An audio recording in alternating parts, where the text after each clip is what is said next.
Good afternoon. As it is 1 p.m., I will call this City Council workshop of July 22nd, 2025 to order. This will be both a physical meeting and a virtual meeting. Some members of city staff or consultants may be participating via teleconference. Today's meeting may be viewed on YouTube, Facebook, and following the meeting on cable channel 10 HD 1090. Public comment is not normally taken at workshop meetings, although the council may allow or request public participation on action items. We have no action items on our agenda today. First, I'd like to welcome everyone. We have limited the number of topics on your workshop agenda today in order to spend more time reviewing progress on the comprehensive plan and to ask for council direction regarding the City of Oak Harbor Marina. I quickly would like to share with you all that earlier today, I had the pleasure of sitting down with Wendy Horn, our grants coordinator for the city, and I just wanted to share some of the details as it related to that meeting. We currently have $8,377,210 in submitted grants awaiting notification on those. Year to date, we've been awarded $2,979,820 in grants.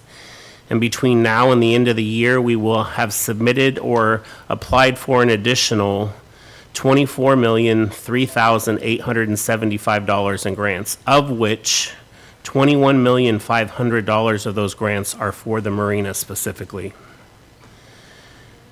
In June last month, we received $950,000 in awarded grants. So Wendy, I just want to give you public recognition and say thank you for all your hard work that you continue to do on behalf of the city.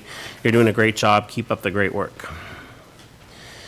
Our city administrator's monthly report is in all of your packets. Sabrina will not be reporting out on her report today to save some time for us to discuss in detail the comp plan and marina discussions.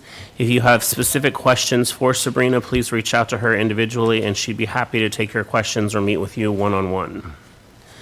With that, we're going to move into development services and talk about the 2025 comprehensive plan and the major update. And here to talk about that is our principal planner, Rajesh Kakmak.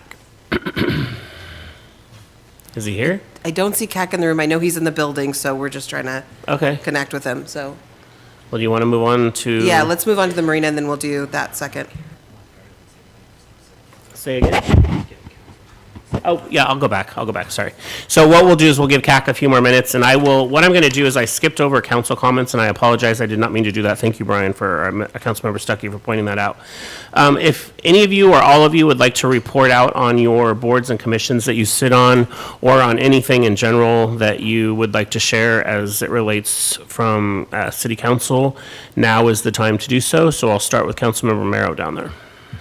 With regard to Island Transit, just an update. The management is in collective bargaining with the operators, the vehicle operators, who are the drivers. And of course, the market for drivers is very tight. And so the pressure is pretty much on us with regard to wages. Also, the fact is also the other regional transit organizations nearby are facing the same issues, but in many cases their pay and benefits are substantially higher than ours. But we can have some comfort in the fact that Melinda Adams, our executive director, is a seasoned negotiator, so we'll see how that all turns out. That's all I have, Mayor. Great. Thanks so much, Councilmember Merrow. Anybody else that would like to report out or just talk about anything in general? Councilmember Arms. I was down on Pioneer this last weekend, and I found another hot dog truck. They're the ones out of Coopville. They now have a second one and are eager to be involved and have events. So hopefully we'll be able to connect with them and maybe have them come out at the marina or other events that are up for anybody wants to use. So that was encouraging to see that we actually have somebody else new. Great, thank you. Councilmember Stuckey. So Island County Tourism is still working on redoing the interlocal, but we kind of have come to a loose agreement with at least the representatives from the different governmental agencies, and it's being drafted up by the county's attorney. And then we'll take one more look, and then it'll go to the municipalities in the county for hopefully for a vote to be completed before the end of the year. So then we can have kind of a restructuring of that tourism board by the first of the year. Great, thank you so much. Anybody else for the good of the order? Have we found CAC? People are looking. Okay, no I worries. talked to him this morning. He's here in the building. I do know that for a fact. All right, so anybody online that wanted to share anything? Councilmember Wittgenstein, Mayor Pro Tem? Any hands up? Nope, no one. Okay. Well, No, thank you, Mayor. all right. I think we're going to move on then, and we'll jump into the Finance and Parks and Recreation and Marina update, and we'll work on that piece first, and then we'll save the comp plan for last. Here to introduce the topic and information for the Marina update is our Deputy City Administrator and Finance Director, David Goldman, as well as Brian Smith, our Parks and Recreation Director, as well as our Harbor Master, Elise Henry.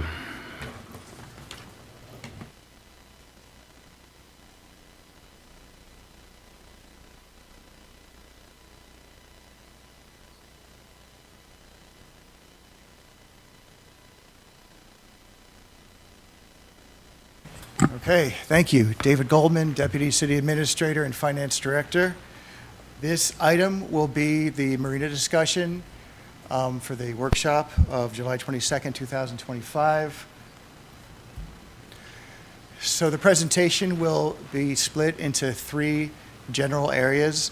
The first area will be marina projects, an overview of the different marina projects that are part of a lot of what we had discussed over the past couple of years for the future of the Oak Harbor Marina.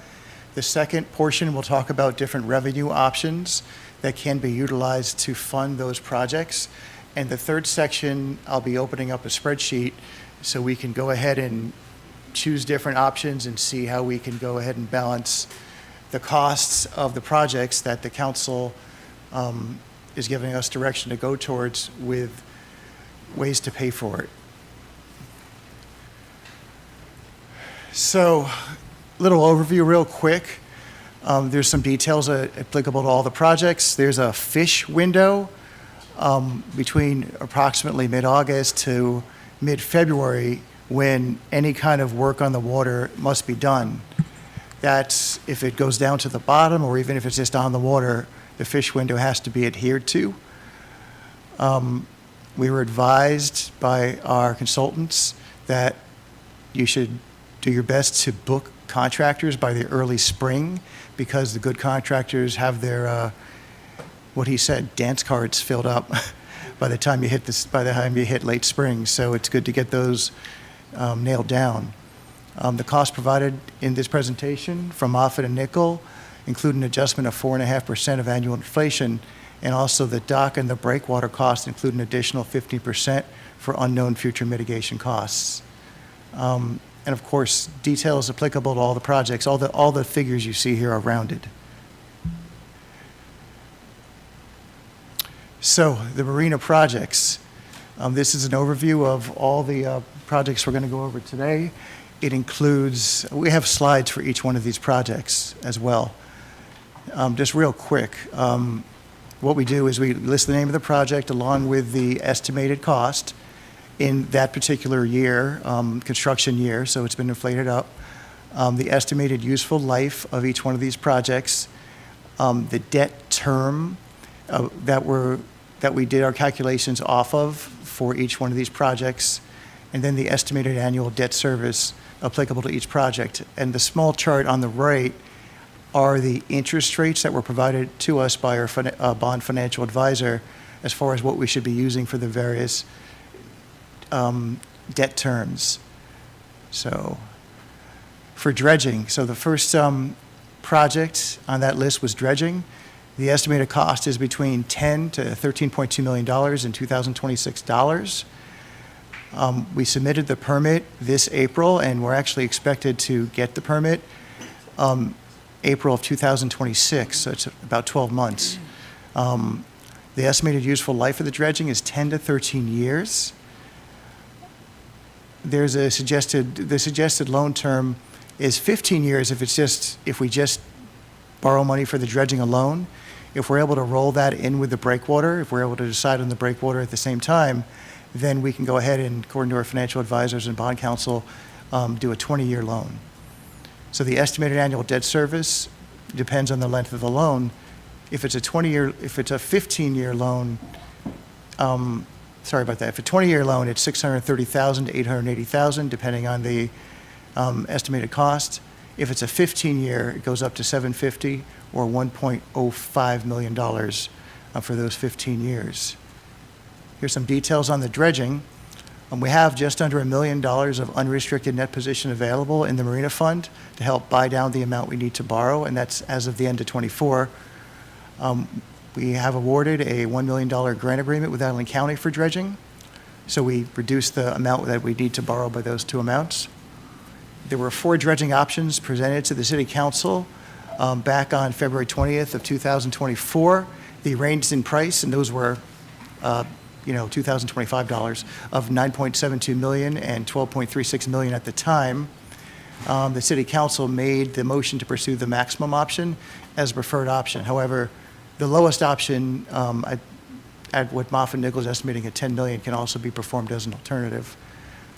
And to extend the life of the dredging for an additional 10 years, a maintenance dredging should be done approximately 10 years after the dredging at an estimated cost of $5.5 million in $2,036. And for that particular one, if we were to wait until 2036 and borrow the money on a 10-year note, that would be about $660,000. Using those interest rates I talked about in the previous slide. At 10 years, who knows what the interest rates are going to be. But if we were to put aside the money now and just have it earn interest and have it go up, by inflation, we'd only need to put aside $410,000 for the next 10 years to fund that $5.5 million investment in 2036. So that just shows you the power of planning ahead and compound interest. So this is our preliminary unaudited financial results for the Marina Fund. So when you read the annual financial comprehensive report, there's different areas of fund balance that are part of the general net position, which is pretty much the same as fund balance, but for proprietary funds they use net position. The investment in capital assets is about $4.8 million. We have this restricted debt service of $257,000, and that actually will go away this year when we make the final payment on the debt for the previous dredging. So that actually becomes available to be added to buy down the cost of the dredging. I colored that in red. We have a restricted pension that's required by the state, and then the remainder is this unrestricted amount. And unrestricted just means the remaining portion of the net position after accounting for these restrictions on the rest of the net position, which are these external restrictions from the state, from the folks who we borrowed money for the previous dredging, and also capital assets. So $1.9 million. Of that, about $500,000 is in our the 25% operating reserve that the council has for each one of the operating funds the city runs. There's some of them are a little bit lower, but in general it's 25%. We have some money in some projects. We have money for the marina dock improvements, about $242. I colored that in blue because that actually can be redesignated to the breakwater if council chooses. We have the marina dredging and mitigation project, which is the dredging. That's about just under $200,000 available. And then we have the FDOC damage repair, which the FDOC is pretty much the breakwater, so that can be applied to the breakwater. And then we have the remaining unrestricted amount of about $540,000. So adding all the reds together, I got just under $1 million that can be used to buy down the cost of the dredging. And the blue, $661,000, can be used to buy down the cost of the breakwater. Here's some photographs, recent photographs of the marina. You can see that it's pretty much silted in all around the marina. And even when you get up close to it, you can still see the bottom see the bottom of the water in some cases. So, yeah, dredging is pretty much, according to what I understand from the experts in the area, pretty much overdue. So now we'll talk about the two options for the breakwater replacement. So the estimated cost ranges from $8.3 million to $10.7 million plus the 15% for the unknown future mitigation costs. So I'm using the higher number, 10.7 plus 15% in 2027 dollars. It could come in lower, but I'm just, to be conservative, I'm using the higher number. Construction start will be about a year after the dredging, 2027. The permitting time is between a year and a half to 2 years. Estimated useful life, since this is a complete replacement of the breakwater, is over 40 years.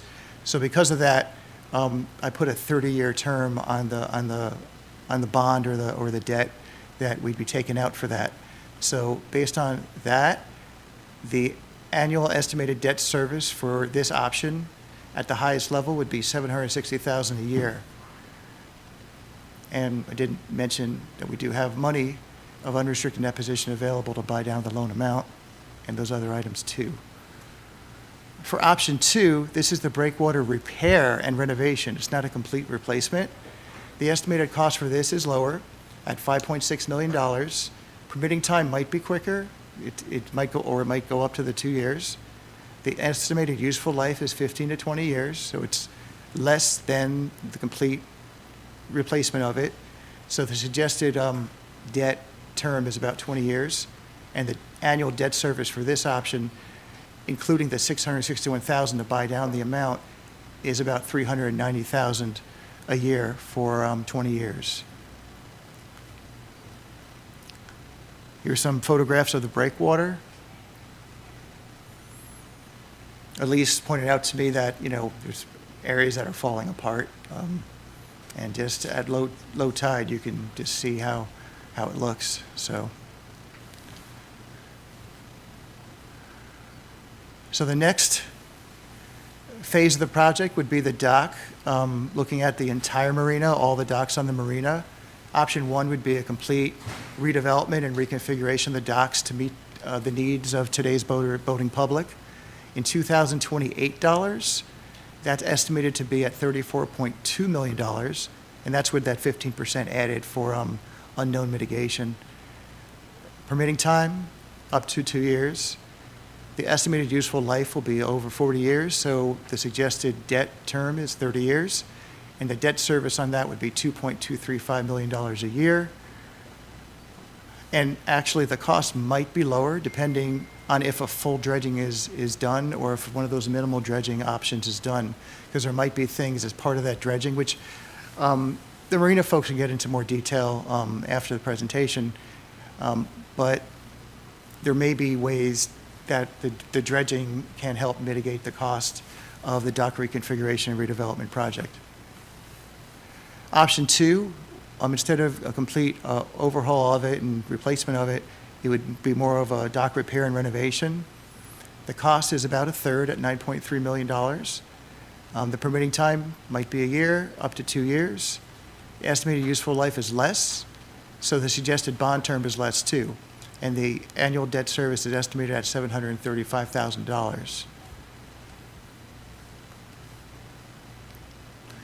There were some inquiries regarding putting a rock structure out to help, that the thought was it would help mitigate the siltation of the marina. And our consultants, Moffett Nickel, looked into that. And their response was provided as a memo within your agenda packet. I just took some highlights of the memo, and Moffett and Nickel is here too to respond to any questions you have after the presentation's completed.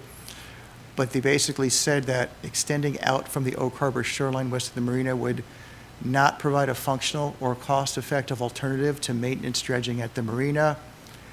The rock structure would have limited effect in capturing suspended silts or clays, causing sedimentation in the marina basin, and a shore perpendicular structure could potentially make shoaling slightly worse within the marina by constricting, redirecting, and accelerating currents carrying the fine-grained sediments. And it was also briefly discussed with the U.S. Army Corps of Engineers, and they mentioned during the permitting process, if a tribe objects to that project, the Army Corps cannot issue the permit. So that was looked into. And then the final option we looked at is closing the marina. So we worked with our consultants over the past 4 weeks, about coming up with a sharper estimation of what the cost would be to close the marina. So based on discussions, it looks like it would be $6 million or so. Though if we close the marina, that would mean we're closing the marina fund, so we can actually use that operating reserve to help buy down that $6 million and possibly some other funds in there as well. So I just estimated conservatively at using $1.5 million to buy down the $6 million and doing the bond term for 10 years, it comes to an annual debt service of $595,000. Now, when I talked to our bond counsel about this idea, they told us that local and state governments are able to issue tax-exempt debt, but that's only for the production of a capital asset. If you're trying to do a project with borrowing money and there's no capital asset being constructed, which this would really be removing the capital asset and returning it back to nature, then we would not be able to take advantage of the tax-exempt rates. We'd have to add about 200 basis points to the tax-exempt rate of a 10-year, which would bring us, about 5.58% interest rate. So that's what this number here is based on, the higher interest rate, because it would not be tax-exempt. Also, the consultant mentioned there's the potential for mitigation credit recapture. The city may be able to enter into an agreement with another entity who can use the credits of restoring the marina basically back to nature and making it a permanent preserve to offset the impact of this other port or other marina's work. That, of course, would require the Marina Basin to become a restoration site and could no longer be developed anytime in the future. So now we'll get into the revenue options. So there's a bunch of revenue options. It's probably easier to read, on your screens. But we have a slide for pretty much each one of these. The first one is basically retired debt service. So the debt service right now is an expense to the Marina Fund of $363,000 or so. That expense ends this year. So the marina no longer has that expense to pay. So that amount of money can actually be used to go towards paying the debt service on one of these options I went over previously. And also, we have the existing dredging fee. It's about $60 a foot now. It's going to go up to $69.12 a foot in October. And I'm estimating, just based on trend, that should bring in about $250,000 next year. That amount can also be used to help fund one of the options we talked about before. So I'll be showing that in some of our and some of the scenario slides that you'll see. We have property taxes up here. We have sales taxes, utility taxes, B&O taxes.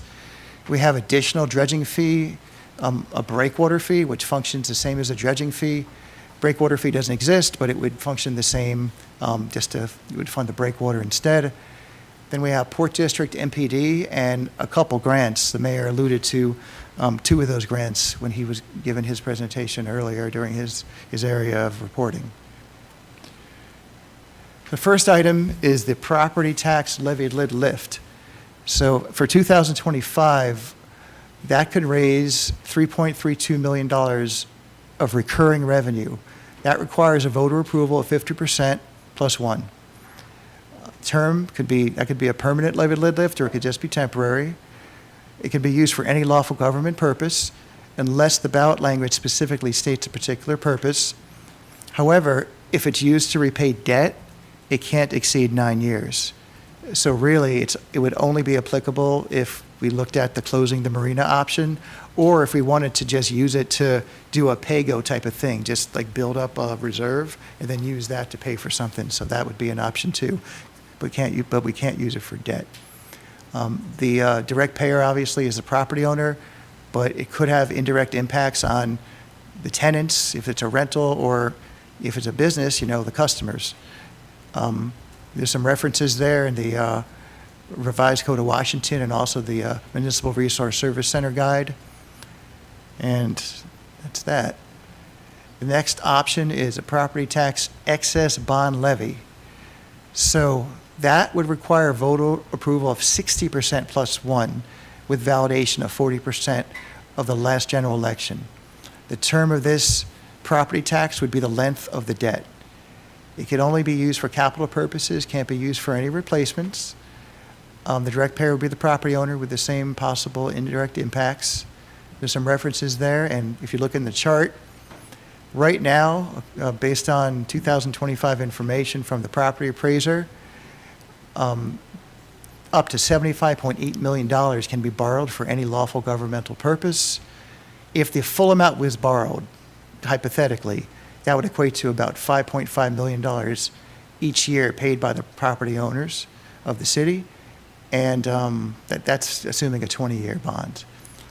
An additional $84.3 million can be borrowed specifically only for water, sewer, and electricity when those are owned and operated by the city, so not electricity for us. And then the $84.3 million, looks like, I'm trying to read it here. Here we go. Acquiring and developing open space, parks facilities, and facilities associated with economic development. So the total the city can borrow would be up to $244.4 million with this excess levy, and that would be paid by the property owners. So we have some sales taxes we looked into. There's none here specifically for the marina. Each 0.1% would raise about $500,000 to $600,000. Depends on revenue sharing. Some of these you got to share with the county or whatnot. There's 4 that we found that are applicable to us that we haven't implemented. We have this Cultural Access Center program. We have a public safety sales tax.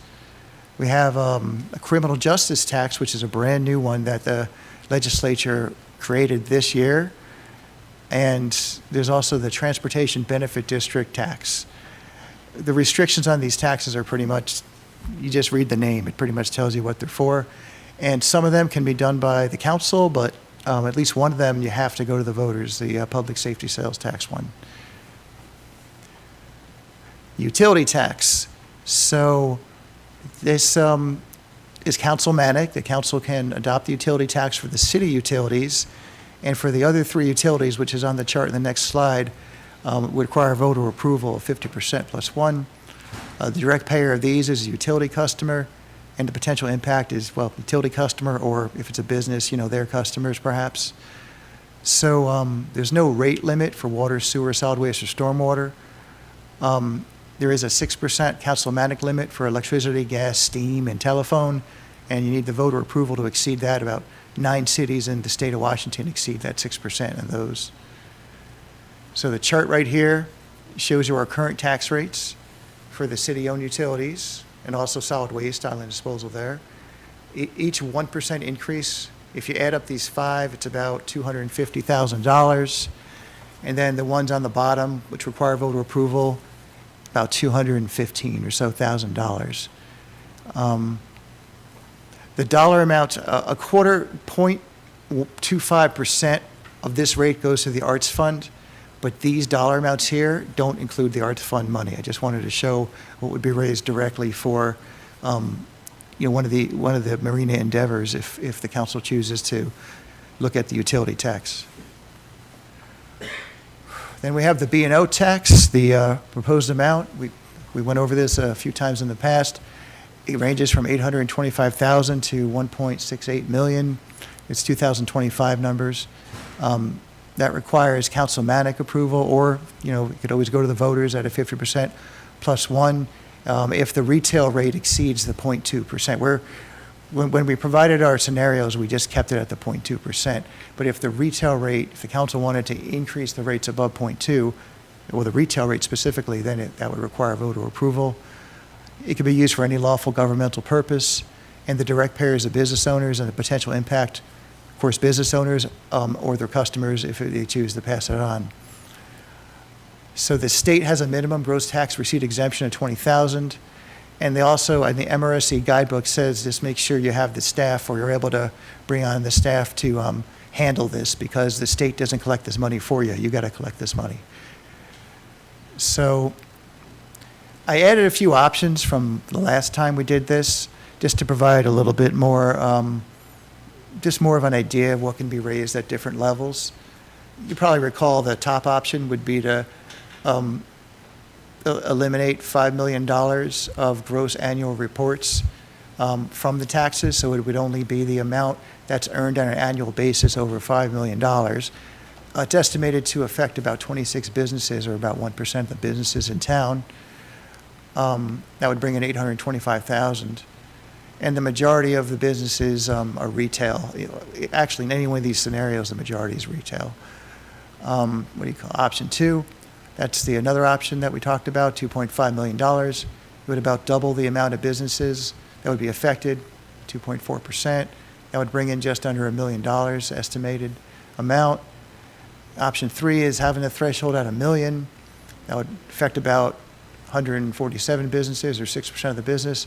That would bring in $1.257 million. Then you have this new option 4, $750,000 is exempt. Option 5 is $500,000 exempt. Option 6 is $250,000 exempt. Then option 7 is what we showed in the previous iterations of this. That's $100,000 would be exempt, and that would affect about 22% of all businesses in town. You can see the other options.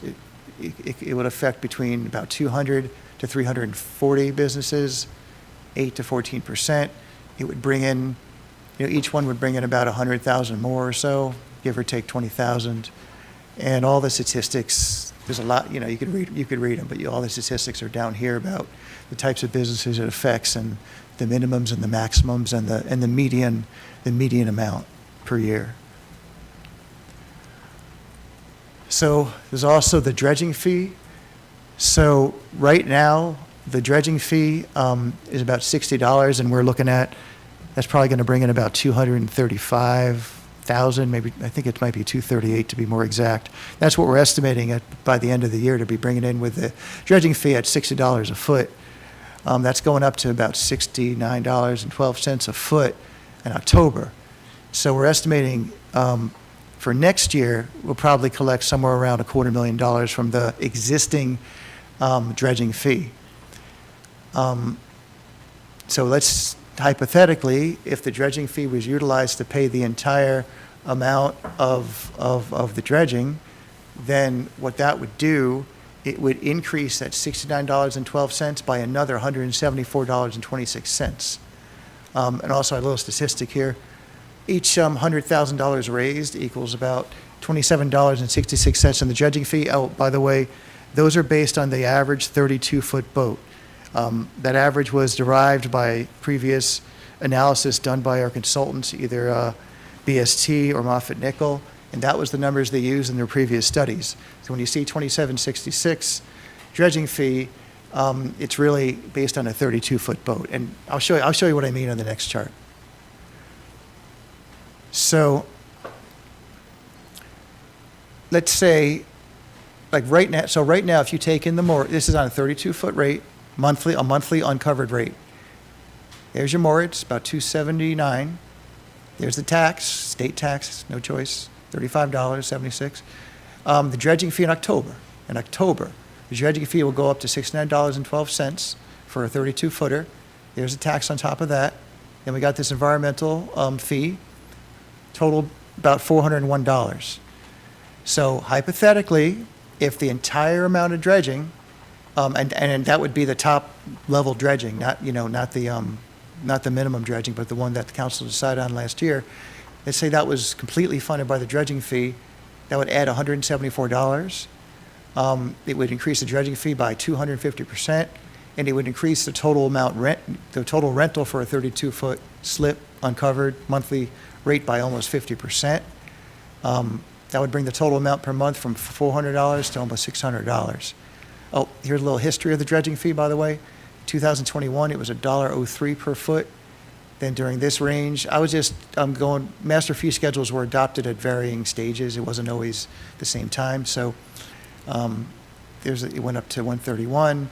Then this time, October 23, went up to 160, then 188, and then it's 216 per foot on the dredging fee. So let's see here. So here's a marina breakwater fee. This does not exist, but it would function the same as a dredging fee, except you would fund the breakwater.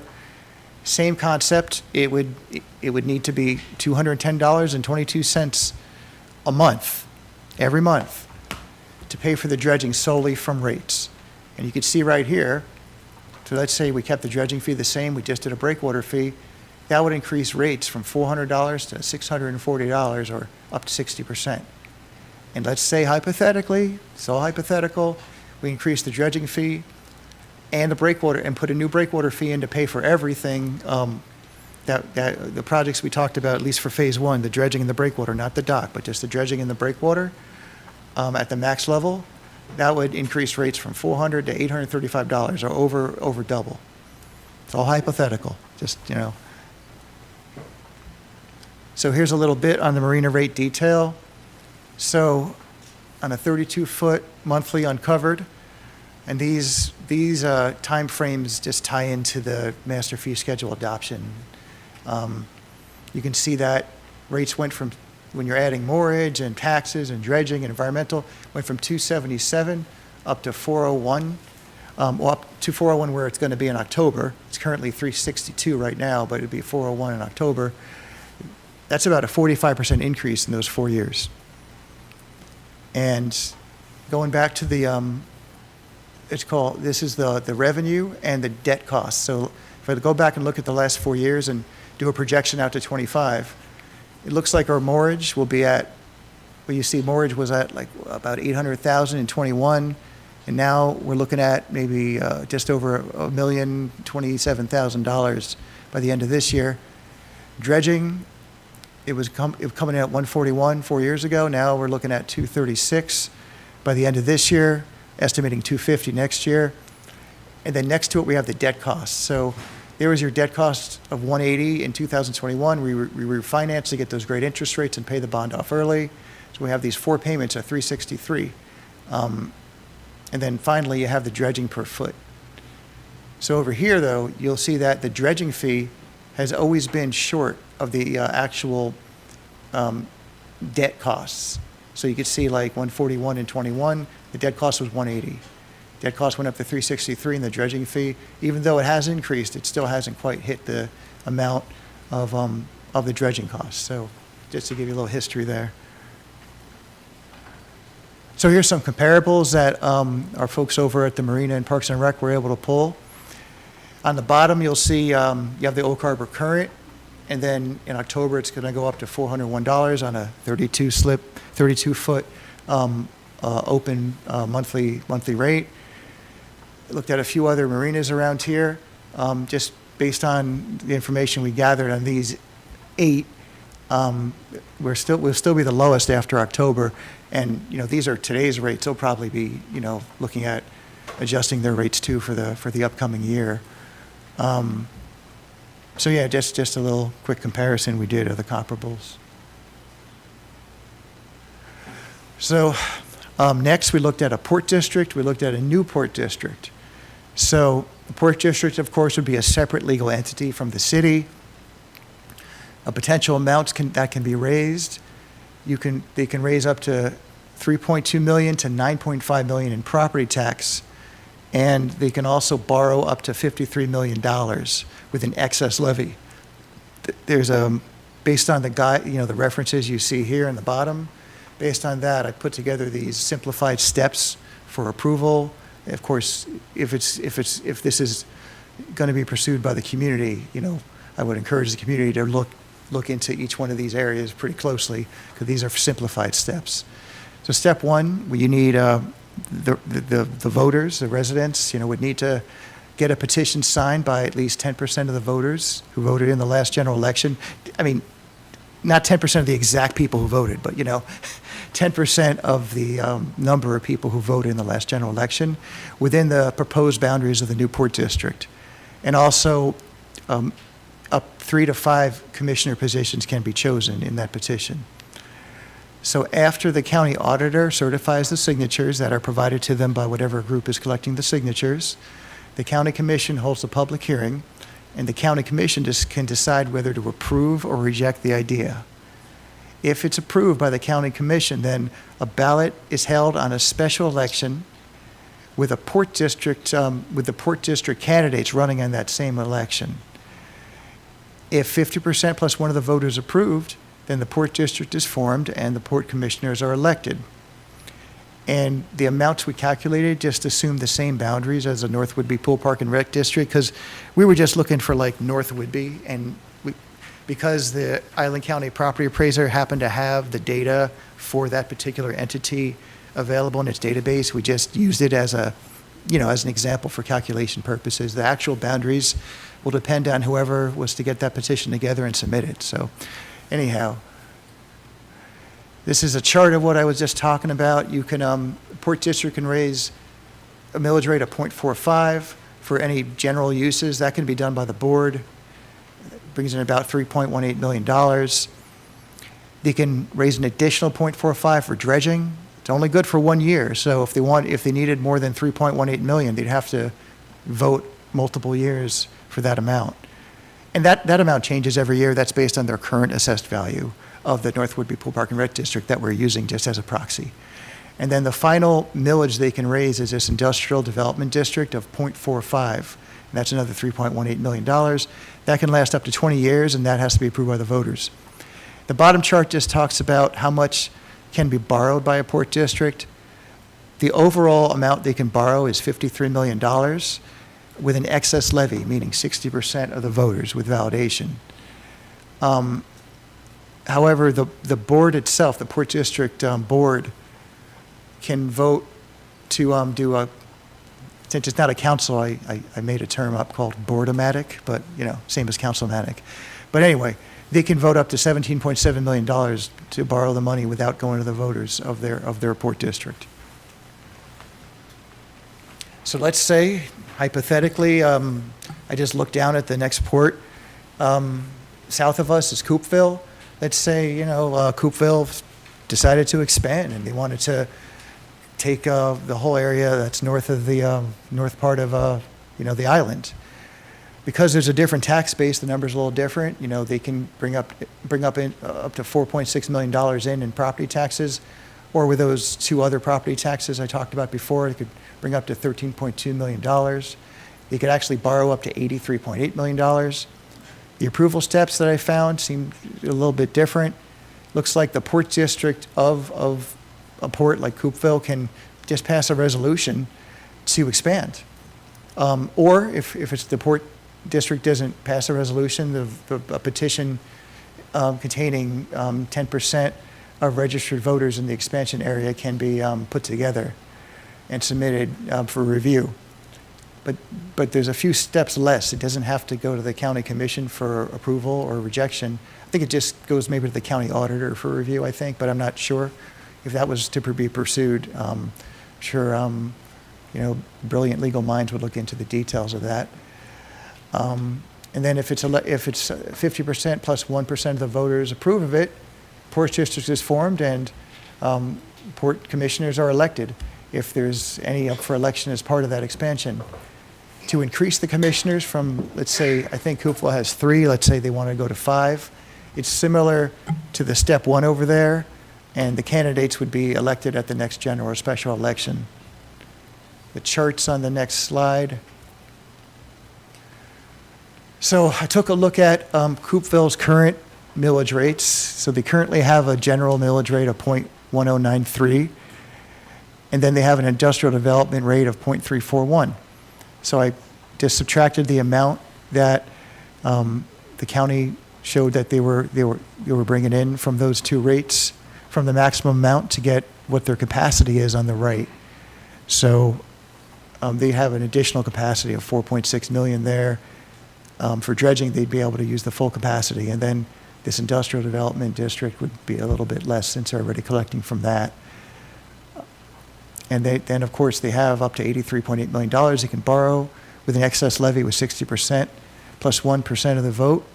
And the council itself, of that 83.8, can vote to borrow $27.9 million. So Metropolitan Park District was brought up as well. We looked into that.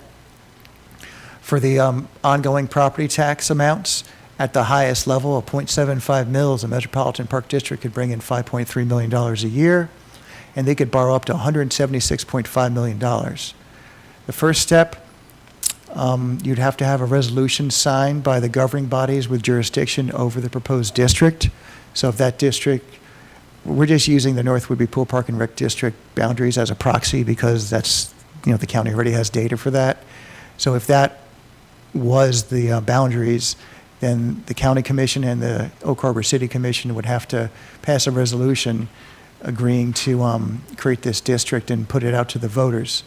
Alternatively, a petition can be signed by at least 50% of registered voters residing in the proposed district to the voters on, and then it goes to the voters on the ballot in the next general or special election.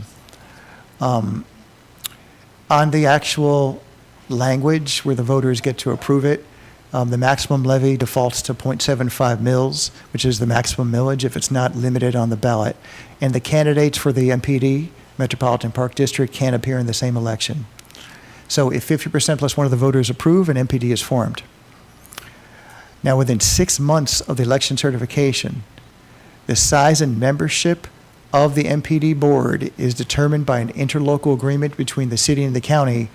In this scenario where the city and the county would the MPD boundaries would be comprised of city and county, areas. Little chart here. They only get the one levy as opposed to the Port District. 0.75, the maximum amount is $5.3 million, and there's no expiration. And as far as the amount they could borrow, it's a little bit higher, actually a lot bit higher than the Port District. MPD is allowed to borrow up to 2.5% of their assessed value, or as of 2025, $176.5 million, with 60% plus 1% of the voters for an excess levy.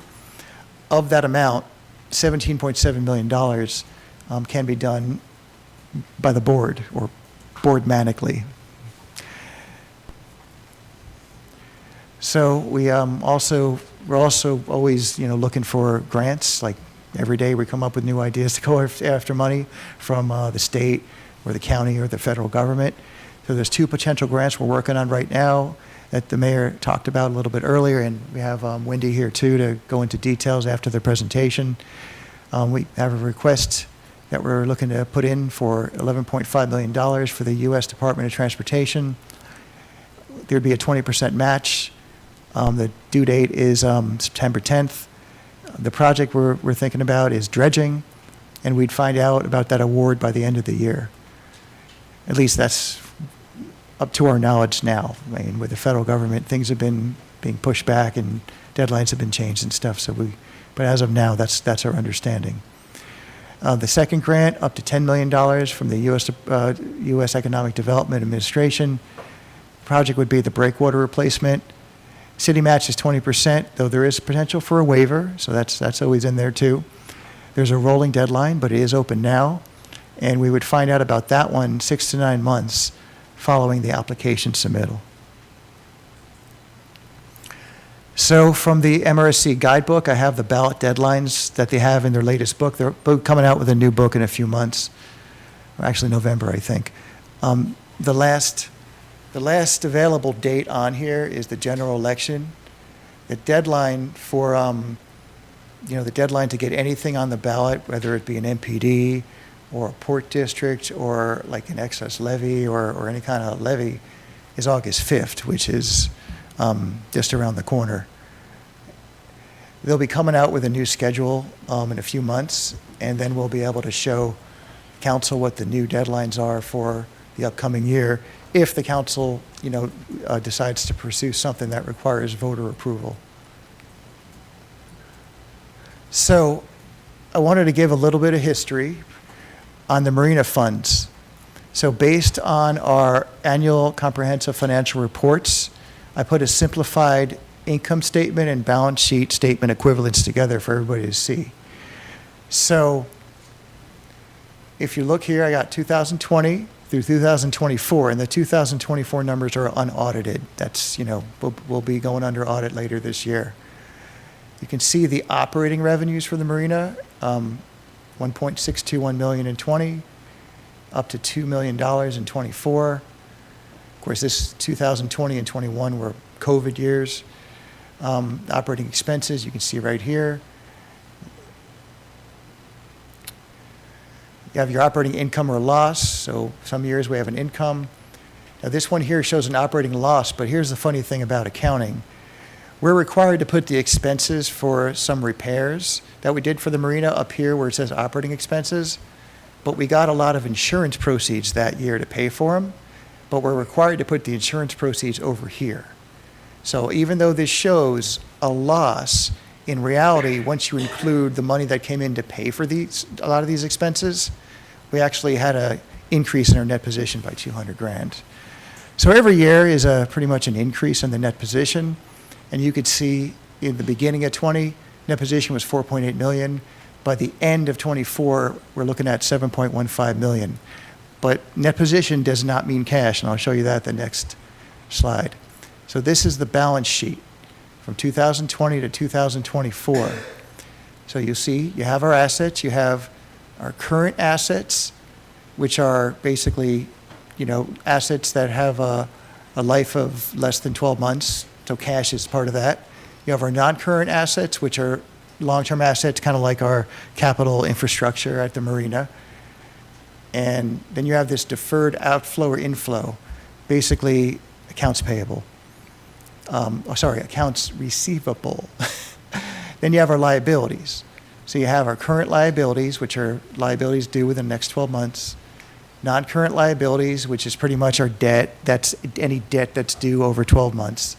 Other stuff too, like that pension stuff we have to do and all that. But basically that's what that comprises of, is the debt. And then our deferred inflow are our accounts receivables.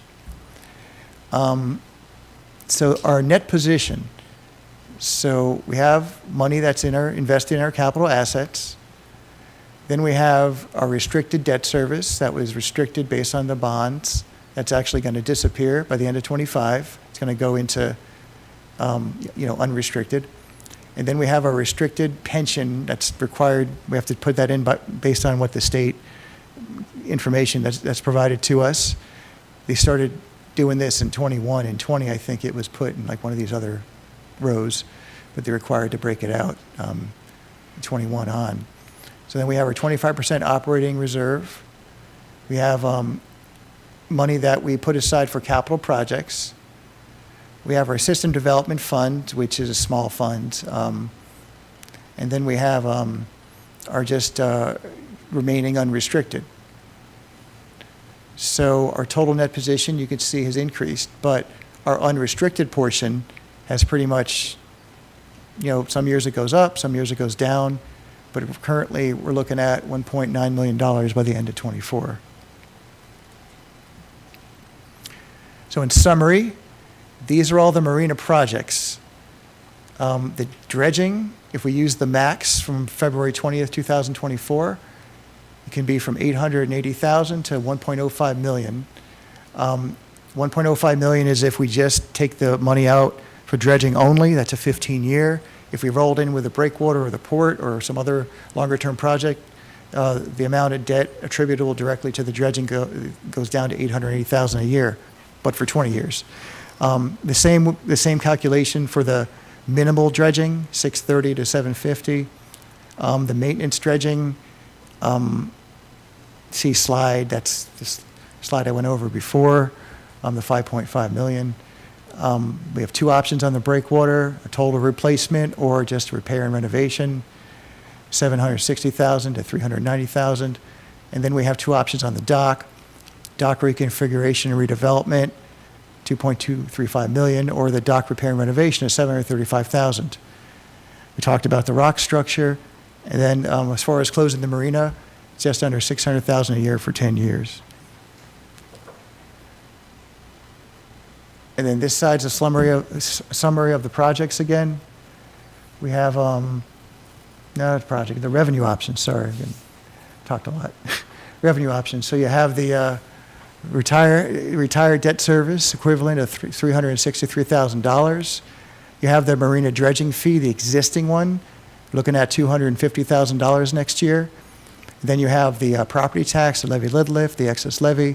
Got the utility tax, the B&O tax, dredging fee, breakwater fee, port districts, MPD, and then you got the grants. And with that, I can go over to this spreadsheet which does calculations for the council. So we can discuss the different items, and we could also go over this spreadsheet at the same time. So I'm just going to share my screen, Tim. So I'm sharing that screen. Not doing that quite yet. So David, before you jump right into the spreadsheet, I think we should take questions from council members Okay. if they have specific questions about items that they want to discuss further, and then we can start going through hypotheticals to show how we can cover the debt service costs with different items. Sound good to council? All right, so with that, I will turn it over to you, ladies and gentlemen. Yes, Councilmember Romero. So, Mr. Goldman, I love the detail and the exact figuring. Thank you for the thorough presentation and realistic numbers. For this council member, the decision-making with regard to the marina redevelopment or just saving the marina and all the rest of it, it boils down to the questions that are clearly right on, those that are negotiable, and those that are far off. So for instance, just most obviously like the rock breakwater or diversion, that was just a non-starter. So I would say that for this council member, the idea of shutting down the marina is just a non-starter. We end up with the Oak Harbor mudflat. And so, but I'm mindful of the fact that this is a long-term investment in the future, literally, of Oak Harbor as a town. And so the cost factor with regard to all of the changes that need to be done need to be dispersed, shall we say, in an optimal manner so that, to use an extreme example, to increase the fees to cover all the costs is completely, that's a non-starter, okay? But at the same time, to pass all the costs on to property owners and property tax, that's a non-starter. So there's this optimal mix of revenue streams that will enable us to do this, and it will favor the long-term development of the waterfront, downtown, and Oak Harbor in general.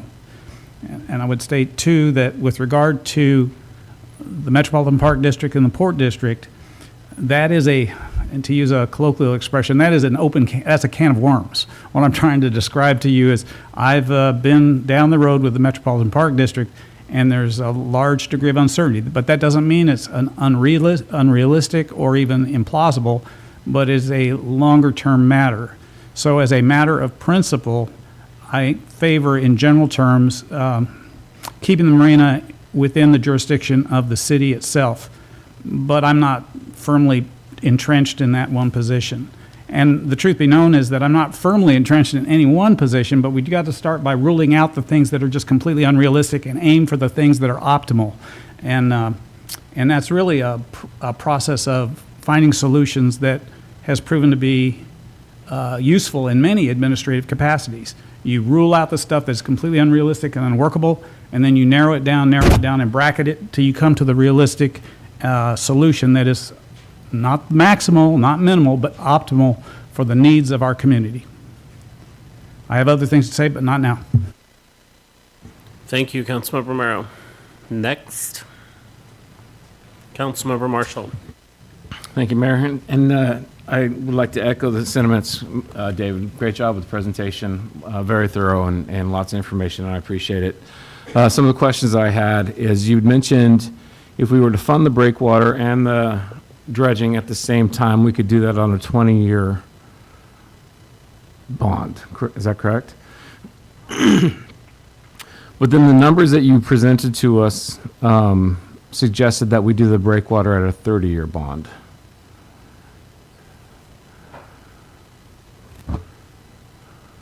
And so do we have the option of splitting those out? I mean, and I apologize, I didn't catch that on Friday.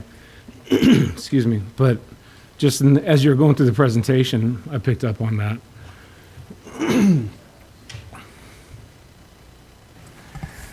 Yeah, let me just check. I believe the numbers I calculated were 20, even though it says 30. Let me just double check. All right, I appreciate that. Yeah. And then you mentioned if we put away $410,000 annually for 10 years, that would give us the money that we need to cover the redredging in 10 years. Has that number been calculated in the numbers that you presented to us, or is that just something that we have to calculate on top of that? Yeah, we have it, and when I go over the next section, when I show you the calculator, you'll see. Okay, appreciate that. And just for clarification, I know that you answered these questions for me earlier, but I just would like to get it out there in the public.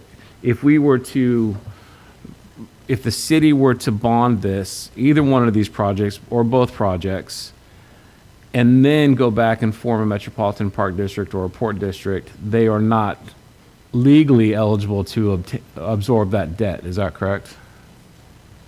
Yeah, they're not legally, if the city was to take out a bond under its name, we can't sell the debt or give them the debt. They can't assume our debt. They'd have to go and get their own debt.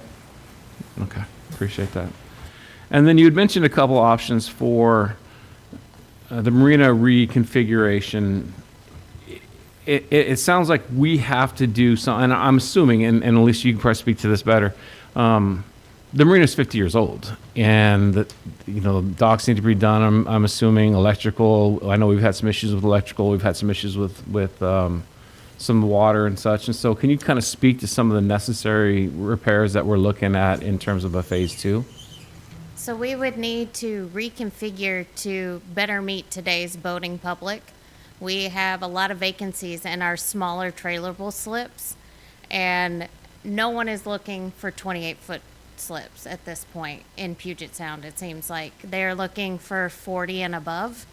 So reconfiguring the marina to meet that will better help revenue long term.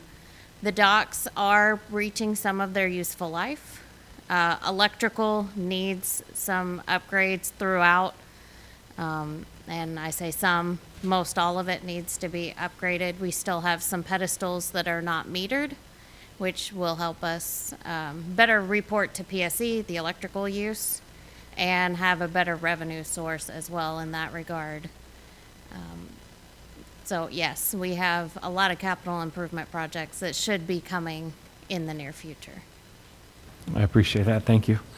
And David, for those projects, at that $34 million price tag, the city doesn't have the capacity to do that, correct? I mean, when we talked about this, we would have to go to the voters in order to get that phase 2 portion of it done. Well, we'll go over the different options in the next section of the presentation, and then Okay. you'll see what revenue sources are available. Okay. We'll just play around with the calculator. Okay. All right. Then I'll defer the rest of my questions till after we do that second portion then. Thank you. Mayor, Mayor Pro Tem and Councilmember Wiggenstein both have their hands raised. Okay, perfect, thank you. Mayor Pro Tem? Thank you, Mayor. Thank you, Julie. And David, yes, thank you. That was so comprehensive. That was so much information in a really easily digestible format. You really have a talent for being able to distill information in a way that's easily understandable, and you just cut down to the important stuff, and I appreciate that so much. And thank you so much for including the estimated useful life and a plan for saving for future replacement. Those conversations are so important so we don't end up in this exact same spot 50 years from now. My question right now, and I love board-o-matic, by the way, that's a great word. The Port District versus Metropolitan District. The Metropolitan Park District could borrow more money, but what is the grant funding potential? One of the things that was attractive about the Port District was the amount of grant funding and the breadth of grant funding potential that was available to them. Do you know how that compares to a metro? Yeah, Wendy Horn is our best person to respond to that question. So I would say there is a lot of grant funding available for port districts and not so much with park districts. Okay, so we could borrow more, but we wouldn't necessarily have access to more, no strings attached grant funding. Well, there would definitely be more than there is available now for the marina, but when you become a port, you have just so many more opportunities. Okay, that was my impression, so I wanted to make sure that was correct. And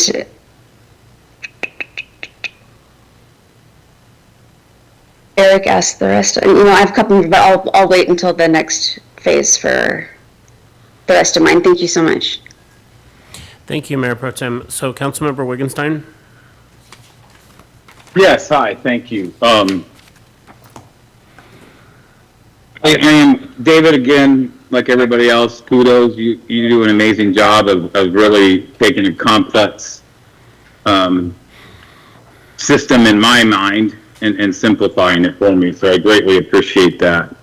I also appreciate the inclusion of the restoration or potentially removing the marina and potentially restoring the marina back to its natural habitat, not to say.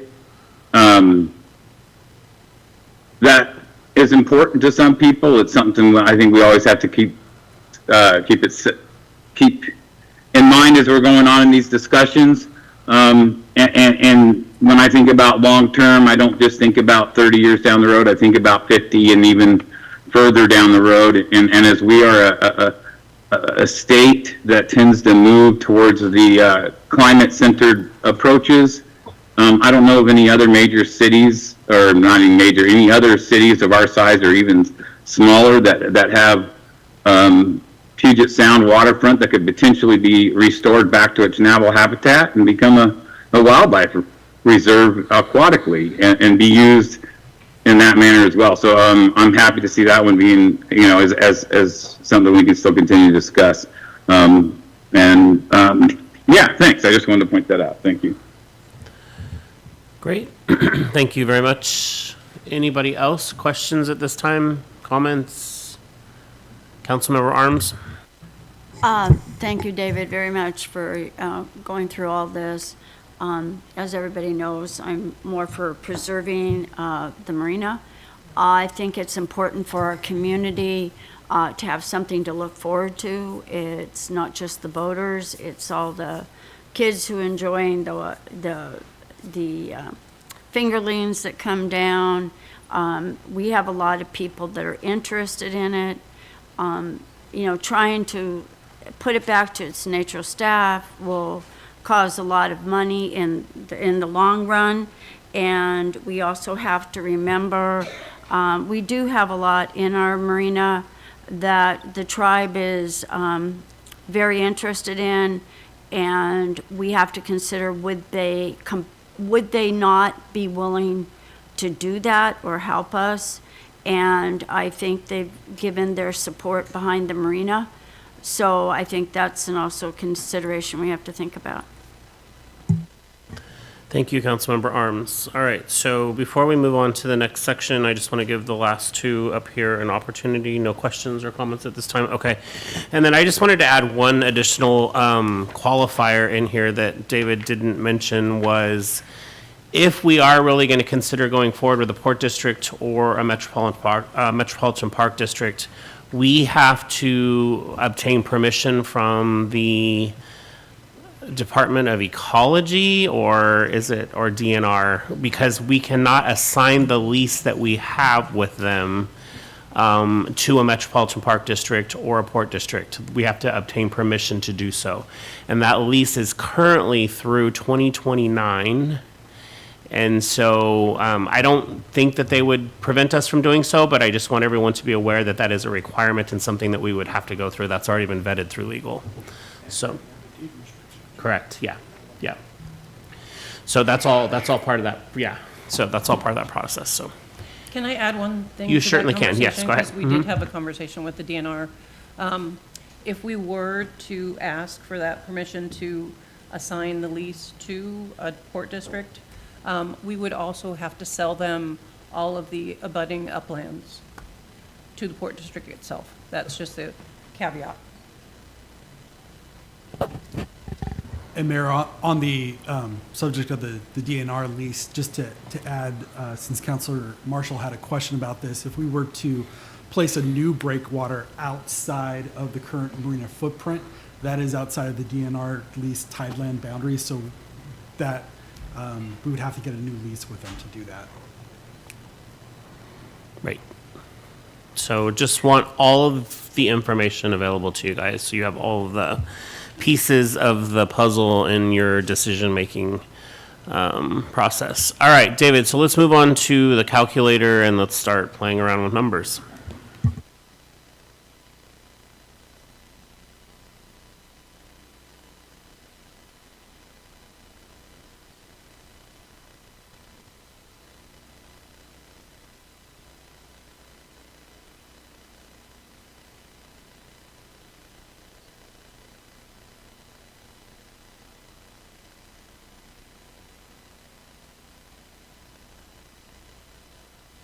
How does that look?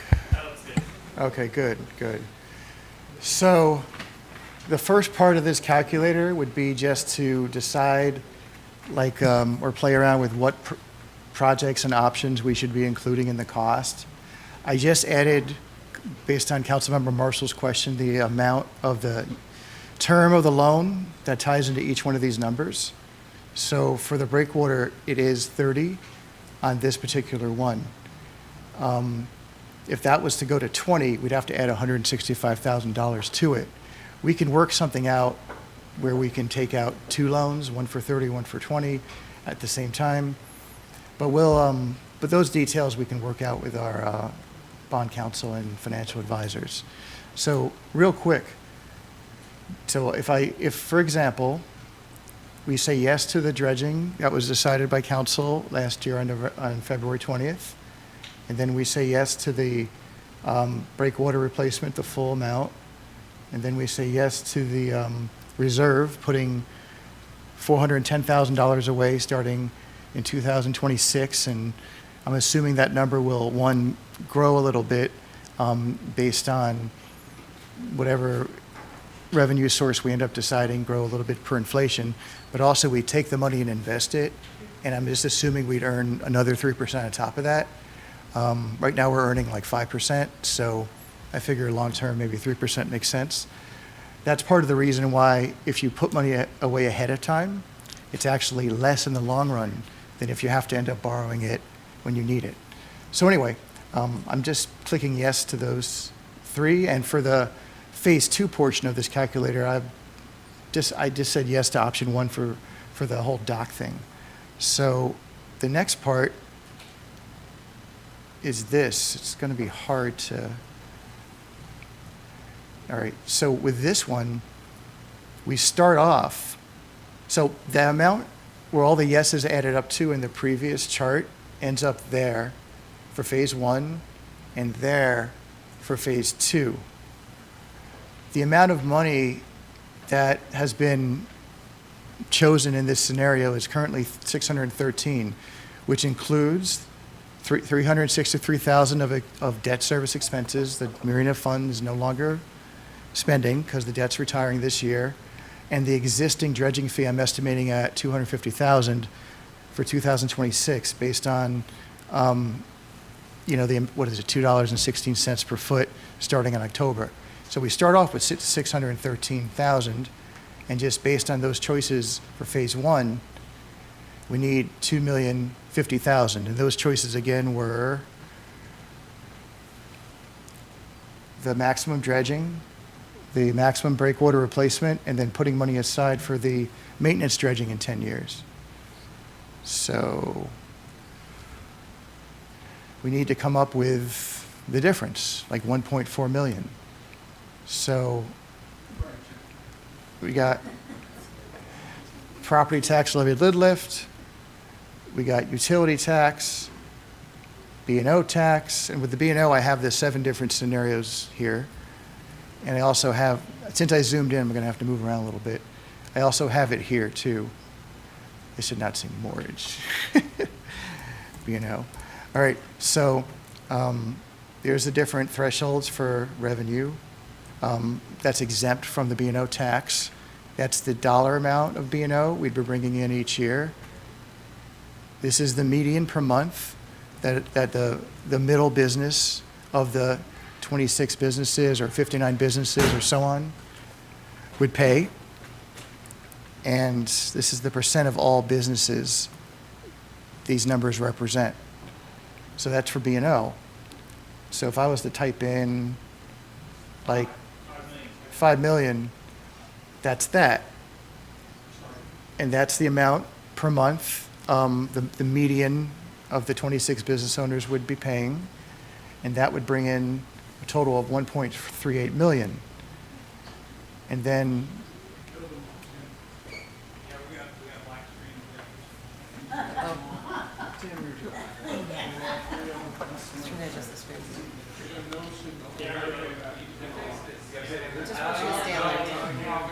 No, it's back. Tim, it's.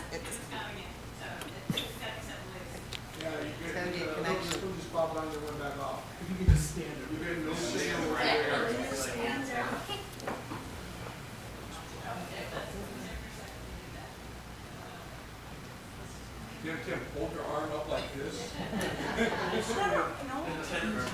Yes, yes. Close your left eye.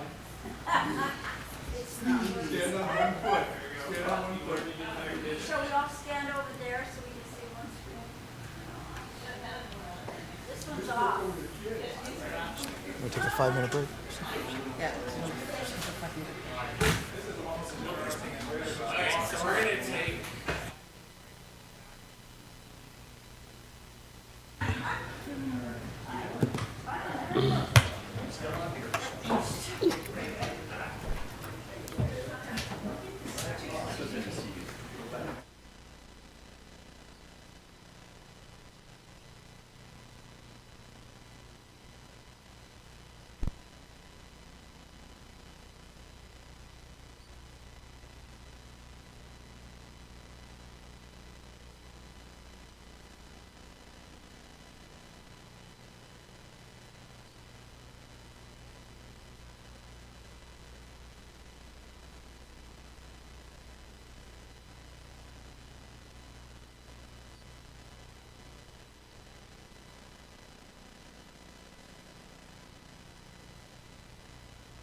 what you call it, Tim?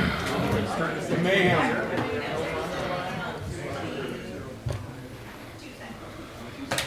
All the mayhem. All right, everyone, thank you. Sorry for the interruption, but we needed to get the monitors back on. Now I just need my people to come back.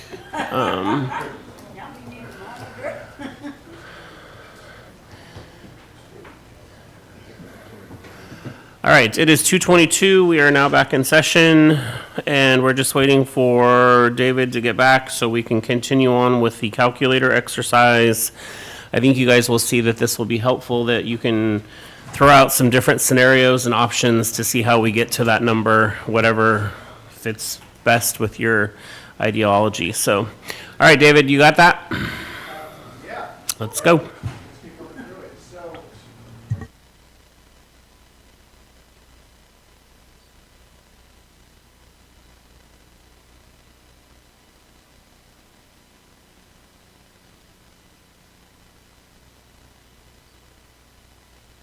Thank you. All right. So yeah. So let's say, for example, we have a dredging fee. Let me just type in 50,000. That equates to $13.82 for the 32-foot slip uncovered monthly rate. I have a calculator here. So putting that in means that the fee per foot goes up by about 20%.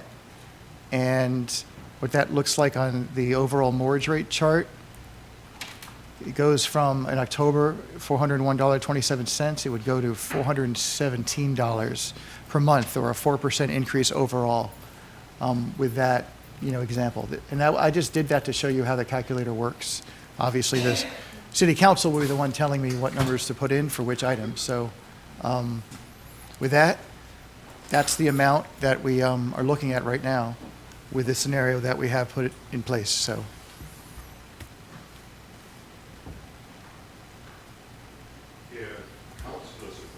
Working with Moffett Nickel. I'd like to throw a little something out there, discussion of fighting this off in pieces now versus midterm versus long term. And as we look at options, I think we need to keep in mind that there are 3 operationally critical projects that have to happen at the marina. First is the maintenance dredging. It doesn't necessarily have to be the dredge at all. It can be the reduced dredging, but it should be something that gets you out to 2036 so you can pick up a leak dredging event before your permit expires. The second one is the breakwater repair rehabilitation.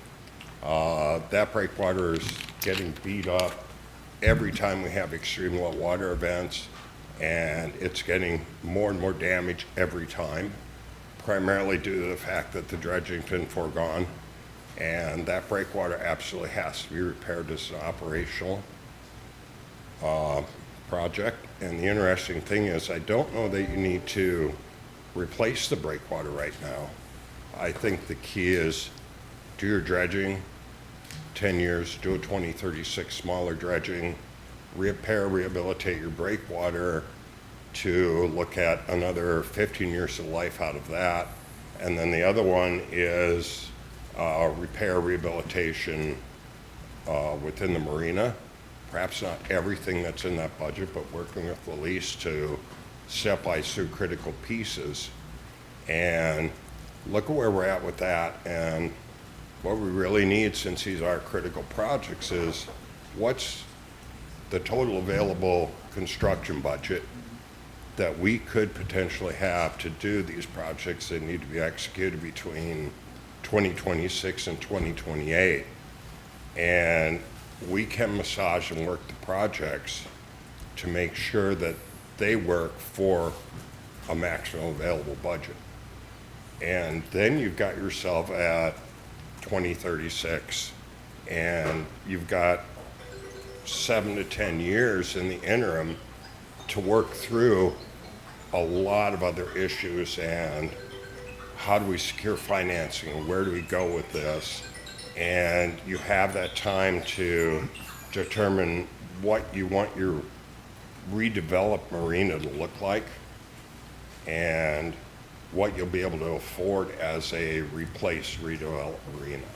So, sorry to ramble a little bit. I just want to make sure one of the options we look at is the operationally critical projects to get to a construction budget to execute them. And thank you for listening. Councilmember Wiesner. Thank you, Mayor. So, and I don't know that I'm going to answer any of your questions today, David, but I got to tell you, I absolutely wholeheartedly appreciate the opportunity to you have these discussions, right, and to work collaboratively together as a group on, one of our, biggest decisions we've got, moving forward, and all the time and the effort staff and you are putting into this and giving us an opportunity to discuss it. I can't tell you how much I appreciate that. And I need you to start doing my Excel spreadsheets at my office, because that is just crazy stuff. So here's my thinking on this. And again, I don't know that I'm going to help much today, but because we're going to leave here with a lot of information that's been gathered up. I mean, a lot of this stuff we've seen over the last several months, but this is the first time, quite frankly, it's all been all brought together in one big presentation where it's all laid out in front of us. In my mind, before we figure out how we're going to pay for phase one, we need to figure out what phase two is going to be.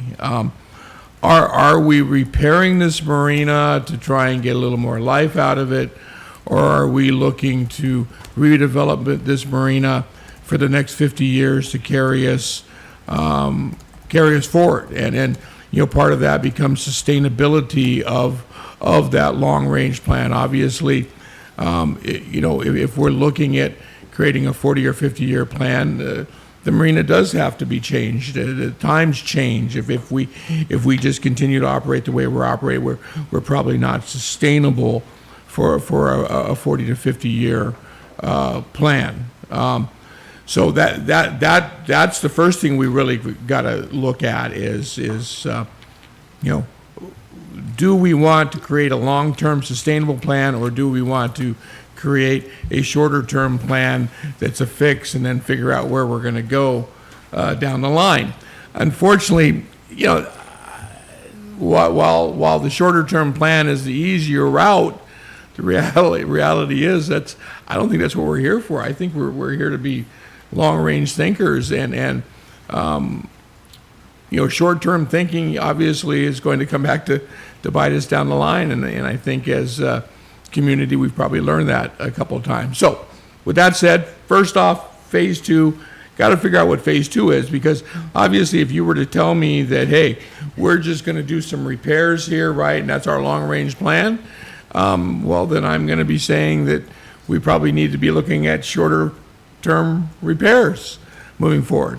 And I am going to toss out there, whether or not we ever looked at actually just picking the whole marina up and moving it over to the other side of the Navy base where the Navy marina is, where there's a more natural deep water harbor that was naturally a deeper water harbor before Navy dredging, and Navy operated a marina over there on the other side for many years, and I don't know that there was a ton of dredging that had to be done over there. It's a protected side of the harbor, and there's a lot to be said about that for a long-range plan, for a redevelopment plan, because, of course, picture building a whole new marina over there versus having to pull everything out of the water, build, and then hope it gets filled back in, right?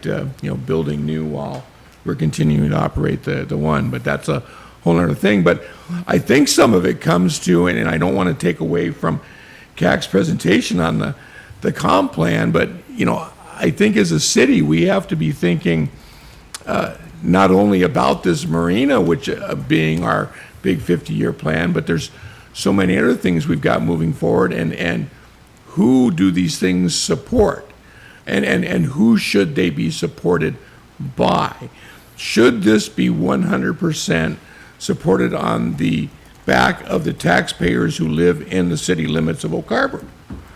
And I think part of that question goes now to, unfortunately, the discussion we're going to have next involving the county and their discussion of us not expanding into UGA and us not having 1,700 additional households to carry this tax burden and to support these facilities that we're talking about building out. I mean, let's face it, the people around the city of Oak Harbor make use of our parks, they make use of the marina, they make use of some of these future things that we're talking about that the community needs, and knowing how many people we're going to service and what tax base we're going to service and who's going to be paying for that and who's going to be using that all comes into that big plan. And I know I'm getting somewhat off topic, but you get it is part of, you know, where is this marina going to be 25 years from now?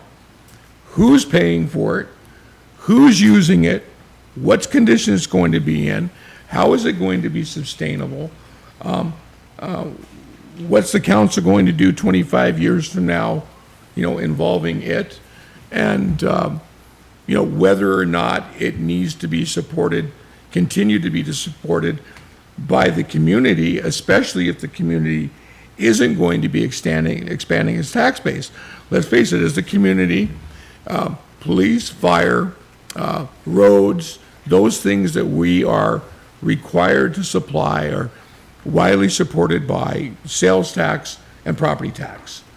If our property tax base is not going to be allowed to expand, right, we're going to have to continue to support those services on a sales tax base, which of course does get supported by the people around this community, and, you know, outside the community who come in and spend money here. But long term, if the community doesn't expand, yet the services that the community outside police, fire, road, which are basic services, and then of course utilities, which are enterprise funds funding itself, where does revenue come for parks, community centers, marinas, waterfronts, you know, all these other things that are serving the community around us? Well, right now they all come out of the tax base of the people who live in the city of Oak Harbor. So, again, I know it's off topic, but it really isn't, because it's part of the big picture. If you were to say to me that the city is going to continue to expand, our property tax base is going to continue to expand, we are going to, you know, expect these, you know, 5,000 new households like we were talking about, which is a much larger tax revenue base, and, you know, another additional 10,000 people living in the city of Oak Harbor that we're serving, well, then I'd be saying, okay, let's base it upon that. And what kind of services does a town that's a, you know, population of, you know, over $40,000 or 40,000 people need to service? And what services do we need to bring to the community, and how are we going to pay for them? But now it sounds like, you know, we're going to be kept in this space where property taxes aren't going to expand. And that concerns me, because I think of all the things we've talked about, you know, regional sports fields, right? Well, unless we come up with some sort of taxing mechanism for those too will be paid for by the ratepayers and the taxpayers living within the city limits of Oak Harbor, while we know expansion is going to be taking place around us, and yet we're not going to see any property tax revenue generated from that. So, Well, to respond to your question on the phases, you know, we do have two different phases that we presented as options for the calculator. well, and like I say, I think really the reality is we've got to narrow. Well, you know, we're working on figuring out how to pay for the yeses at the top, but at the same time, we've got dock repair renovation is what's kind of been chosen. Well, if we're choosing dock repair and renovation, then every option above needs to be like what you've got here. Minimum dredging, minimum repair, right? Because if we're not planning on thinking ahead to rebuild this marina, right, then we are just doing a repair, right? We're patching it for the next 10 or 15 years, and then we have to look at folks like Elise and our consultants here and ask them, as we move forward in the boating and our Marine Advisory Committee, as we move forward, is this a sustainable entity if we continue to operate in its current configuration? Because this does not have, reconfiguring the marina here, right? So we just have to be real with ourselves, and then we also have to be real with ourselves that we're going to be floating this on the back of the people who live just strictly in the city of Oak Harbor moving forward. Oh, can I just ask Bill from Moffett Nickel a quick question? Yeah, for the dock portion, the phase 2, there's the larger amount for the dock reconfiguration and redevelopment, right? And Yes. then we have the other amount for the dock repair and renovation. I remember thinking that was just kind of taking the current dock and just keeping it the same way, just repairing it. But then I think with the discussions we had, it was a little more than that, right? It wasn't quite to the level of option 1, but it was more than just keeping it the same, right? It was So- actually adding, well, maybe. The repair rehabilitation Yeah. doesn't change your slip mix or reconfigure anything, but that budget number covers some fairly significant work on electrical water. You've got a lot of whaler through rod work, some spalling deck on floats. So what that does is it takes your current slip mix and takes that out for 10, 15 years. Right, but So it's major repair rehabilitation.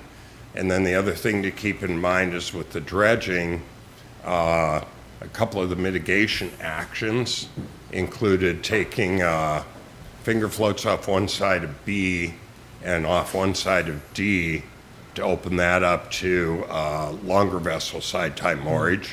So you do get a bit of reconfiguration and just a small piece of pushing towards the larger slip mix out of that. Okay. And then the complete replacement would involve, initially, like with that cost, that was very preliminary order of magnitude. We're looking at it going, all right, existing marina footprint, optimize slip mix within that, within that footprint, perhaps pull back from shore a little bit so you don't have to dredge at really shallow water. And look at a slip mix that's optimized in your existing footprint. And to ramble a little bit, part of what you get into as you start looking at this going forward is when you look at the economics and the financials, is developing a marina within your entire existing footprint the best overall solution? Or do you do a marina that's slightly smaller, maybe bumped offshore a little bit more to reduce your dredging costs? There's a lot of balls in the air that you have to pull down to get to that final optimized replacement. And that's an exercise that hasn't been executed yet. Hopefully. So my that question answers the was, question. your two numbers for the reconfiguration and then just basically, can you go back to those numbers? What were those two numbers? I don't want the lower amount. What was the bigger amount? And what did that entail?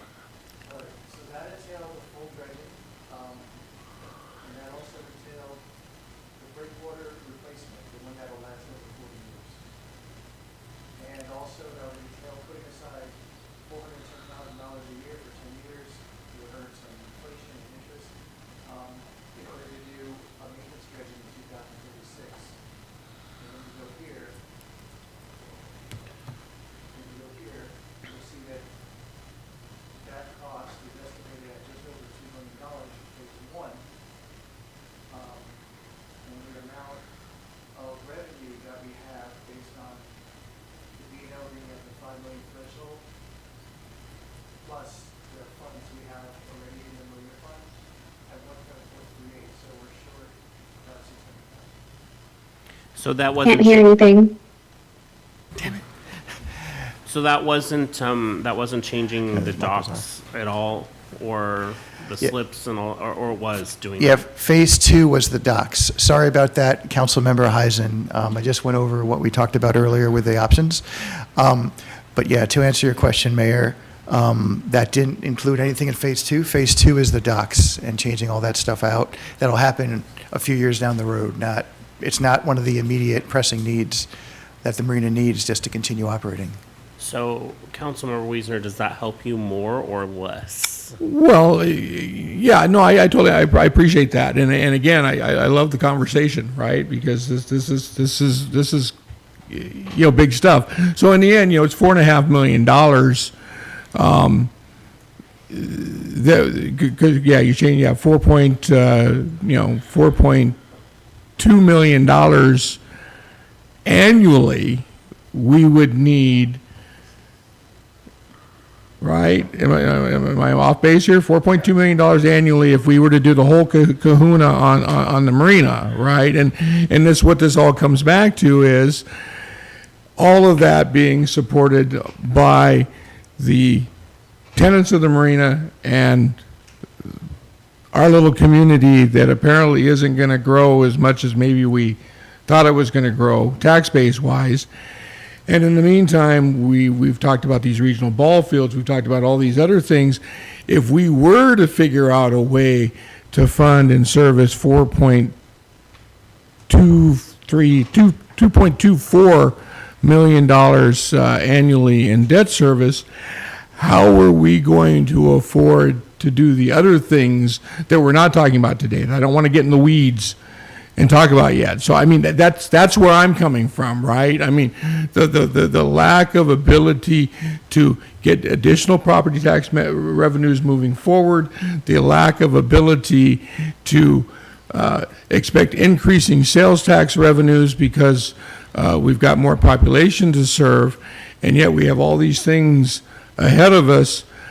That's all up in the air in my mind, as part of this comp plan discussion. And again, I don't want to hold this up for that. I'm just saying, I would like to, I think short-term patching this thing is not the solution. I think, we do it and we do it right? And we think about sustainability and long-term, because I don't know that if we don't reconfigure our docks and make some major changes at the marina, that we're going to find ourselves 15, 20 years from now with a sustainable unit. I mean, our vacancy rates in our smaller slips continue to go up, and the waiting time for the larger slips continue to go up. And if we don't understand trends, and if we're not forward thinkers and we're not thinking about 25 years from now, well, then shame on us. And so that's where I'm wrapped up. I'm not wrapped up in making the decision today for here and now. I'm wrapped up in making a decision that's going to affect us for the next 25 years. And I'm wrapped up in the fact that we've now got different discussions about what the city may look like 25 years from now that were just brought on us, that we're going to hear about later. I'm wrapped up that we've got to make a decision. Are we going to be all in on this marina and go for phase 2? Because that's going to drive the phase 1 boxes, what you have checked, in my mind, David. In my mind, it doesn't make any sense to go for the long-term solutions, rebuilding breakwaters and doing those things for a marina that we may not think is sustainable. I mean, because right now, based just upon trends, the trends indicate it won't be sustainable. If the trends we have going right now continue, our vacancy rate in small slips is going to be 50% in 6 years, 7 years, 8 years, right? Quite possibly. I think it's 74% right now, and was running up into the high 80s and low 90s for many, many years. So that trend indicates that if we don't make that change, then we're just kind of putting good money after bad. And then again, I'm just looking at users of the marina. It's just not the folks of Oak Harbor. So the easiest solution would be obviously do a property tax levy lift and build a dream marina for everybody here in the city of Oak Harbor to enjoy and be proud of. That is the easiest, simplest solution. But then that marina from that point forward would be on the back of the same taxpayers in here, and without the additional property tax revenue and expansion, it would be carried by, I think, too small of a group of people. I think it does make a difference whether the population of our town is 25,000 or 40,000 when it comes to long-term commitment for tax revenues. That's it. Like I say, I know I didn't solve anything, but I really appreciate the conversation. I really do. I see. Yes. Councilmember Wittgenstein has his hand raised, Mayor. Thank you. Councilmember Wittgenstein.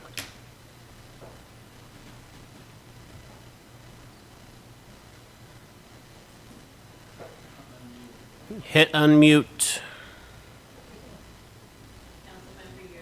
Oops, sorry. Thought I hit unmute, but I lowered my hand instead. My apologies. Thank you, Mayor. I want to circle back again to what I was talking about a little bit earlier, because there's a couple points I think need to be considered as well. No matter the investment we put in to the marina, is it going to sustain if the channel isn't ever taken care of, or if the channel is not a part of this discussion? I know that we have I know technically it's not ours, but we don't know who it is. But if it silts over closely, and when I'm done, you can answer some of the questions in a second. But there's that piece, so I'm concerned about that, and we haven't had that. I also I don't want to dismiss this long-term great-grandchildren's responsibility to give. I mean, part of me is really, I'm almost in favor of closing it so that we can get it back to restore to its natural habitat, especially if there's a possibility or even a discussion of moving a marina to the proper side of the harbor that needs to have the marina on it. But, I think long-term, it's going to be less expensive on our pocketbooks, and less expensive on our kids down the road. And it opens up the opportunity for some potential learning, educational components, still do some water sports in there, some non-motorized stuff. I don't know.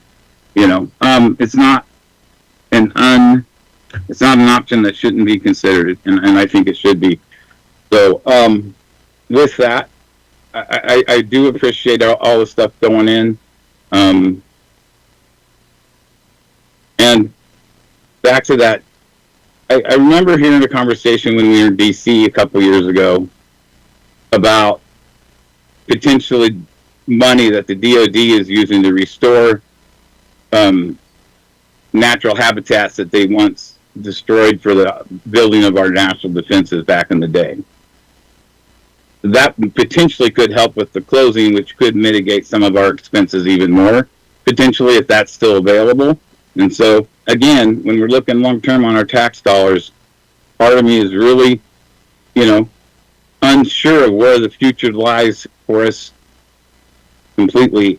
And I do want to make sure we're considerate of the generations to come, and we don't pickle them with an expense down the road that really only the people who can afford to put boats in the marina are using it. Thank you. Okay, I'm only going to address the point about moving the marina to the other side. I can't even get the military to entertain the option of pushing the fence back a little bit. I can't imagine that they're going to let us move our entire marina to the other side. It's obviously a conversation that I'm willing to entertain and have, but I think it's, without having better words right now, it's a pipe dream. So with respect to returning this back to its natural inhabitant, I will defer to Moffett Nichols. Is that something that's even feasible? I mean, with the way everything's silting in, and isn't it just going to become a big mud pit out there? Is there really going to be water, and is it going to be a natural and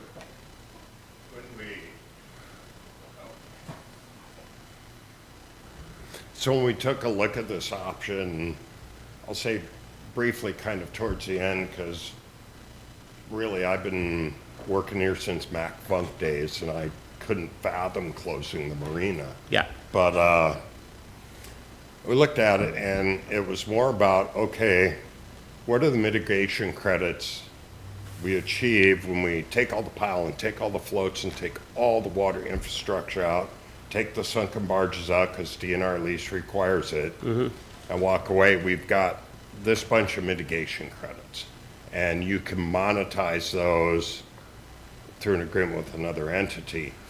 We did not look at any kind of restoration because the natural habitat out there is the mud flat.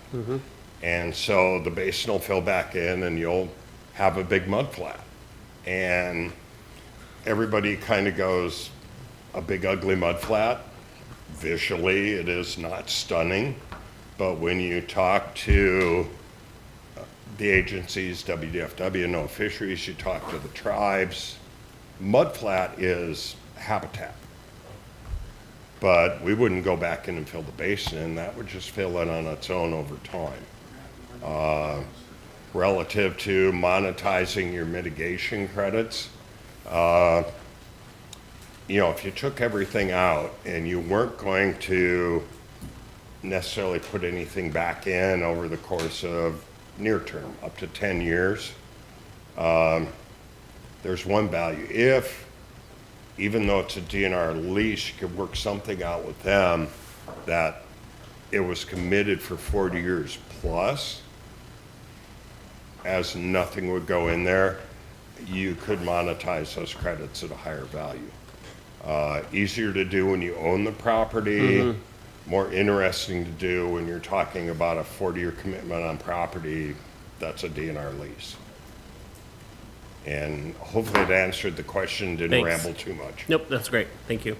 Councilmember Stuckey. So I have a couple thoughts, and I'm actually going to give you something to plug into your calculator there so we can move this along. So obviously we need to make a decision, or the decision's going to be made for us. It's not going to be unanimous. It's going to probably come down to 4-3 split. So let's just all acknowledge we're not all going to agree. We're not. Okay? Couple thoughts. When looking at the budget on the revenues and expenses, if I was to look at the marina as a private business, I would never invest in it. It doesn't make enough. The expenses are too high. And to put this kind of money into it, it's not a good business decision. That being said, we're not making a business decision. We're making a decision for Oak Harbor, and there are other factors involved, such as the economic benefit to the community. So I see a lot of people that say, well, it loses money. Well, if we put all this money into it, yeah, it probably will. We're going to put all this money into it, and it's not going to pan out, and the boaters can't afford to pay for it all. It's just not going to happen. One of the interesting things that I remember reading, I'm going to paraphrase it here. When we were taking a survey, and I think it was a comment from the MAC, it was in one of our packets that said, and I was surprised by it, it said, don't make the marina so fancy it becomes unaffordable. And I remember that comment being, wow, that's an interesting one coming from the people who live at the marina, but it kind of stuck with me a little bit. And for me, I'm not a fan, just as one council member, of these big fancy ideas. I'm a fan of the minimum we need to do to keep it usable and functioning, while understanding that we need to do a little bit with the slip mix. But this idea of moving it, making it this grandiose marina that is great for Oak Harbor and stuff, we don't have the money. I don't think it's realistic. And with all the other projects, as Councilmember Wiesner alluded to, that's not where I am. I'm for let's just keep it going. Obviously, we need to do some things to keep it going and adjust the slip mix. If we're looking at the options, I mean, let's talk bluntly here. A port district, 60% hasn't been done in decades. Sounds great, very unlikely to pass. We can put it out for the voters, we can pat ourselves on the back and say, hey, we did something, we put it out. Probably not going to happen. MPD, maybe. It's dirty. I mean, after all, we know that North Wheat Pool Parks and Recs talk about going out for an MPD, and they're going to try it again, most likely.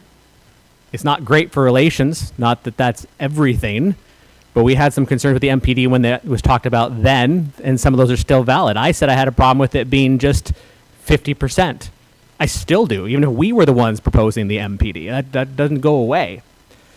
So looking at what that kind of leaves us with, just from my mentality, is two things.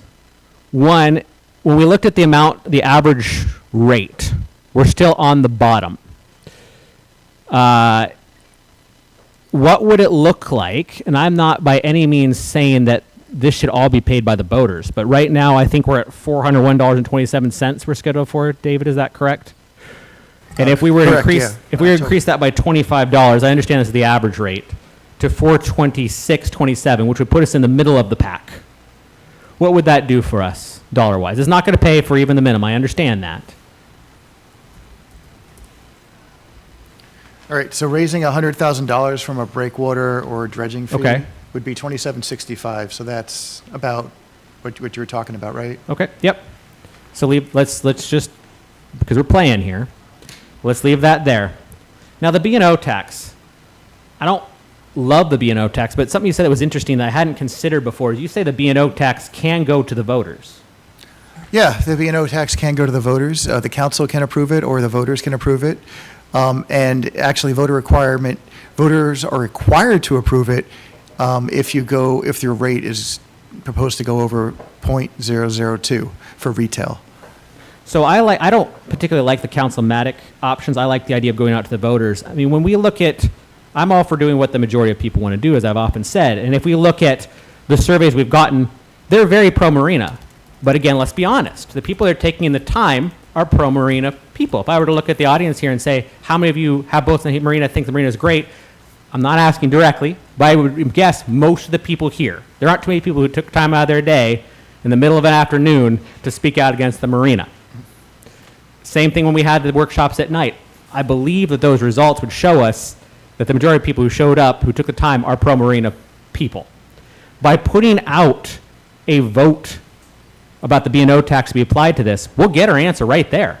If that thing goes down in flames and 30% said yes, and we're saying that this money is going to go to the marina, that's a much bigger tally than having a small amount of people come out on a Thursday evening or whatever it is to get the information. So I'm okay with the B&O tax going towards it if we can put it out to the voters and have that B&O tax voted on. Wow. So David, if we took the 824,000 then, let's just assume it passes, and that's wonderful. For the 825, I'm sorry. Let's plug that in there. Yeah, that's already plugged in. It's already plugged in. So how are we looking? Back it out. If we were to just do the basic, how are we looking? With that, can we afford it? We're short by $500,000 based on, the choices we made in the projects, but yeah. Another option isn't going to add up to much. We kind of mentioned this a little bit, David and Wendy. There is LTAC money. LTAC money can be used for infrastructure. And I'm not implying that's going to be $200,000 a year, but could that not take a little bit? Couldn't that be $50,000 or $100,000 a year? Is there any reason why that couldn't happen? As long as it meets the guidelines of what's required in the law regarding LTAC, lodging tax money, heads and beds type of thing, encouraging tourism. Sure. And a lot of, as we're talking about in the tourism committee, a lot of the municipalities are kind of reducing their funding because they want to put their money into infrastructure that encourages tourism. So just what if we put $100,000, just playing here, from LTAC? But that's every year. You could do a 3-year, and it's not guaranteed. I understand. No, but it's to pay for debt service, and if the debt service is 20 years or 30 years, these are the amounts we need every year for that length of the debt service. So it's not one-time money. Gotcha. Okay. So it would have to be an LTAC thing that would be going on Sure. for quite a while. But So for the minimum, if we took all that we have in there right now, we're still short $500,000. yeah. What is the lowest? Again, what's the minimum though? Like the minimum to dredge. Take us to the lowest level, the lowest denominator. We just need to make sure boats can still get in and out.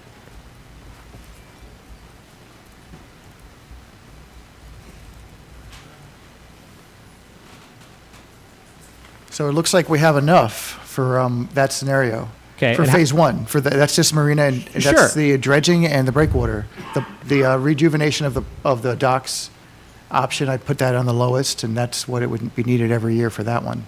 So what I did was, the calculator automatically takes whatever's additional here for phase one and then puts it onto phase two. And so that would be enough for that. Yeah. Okay.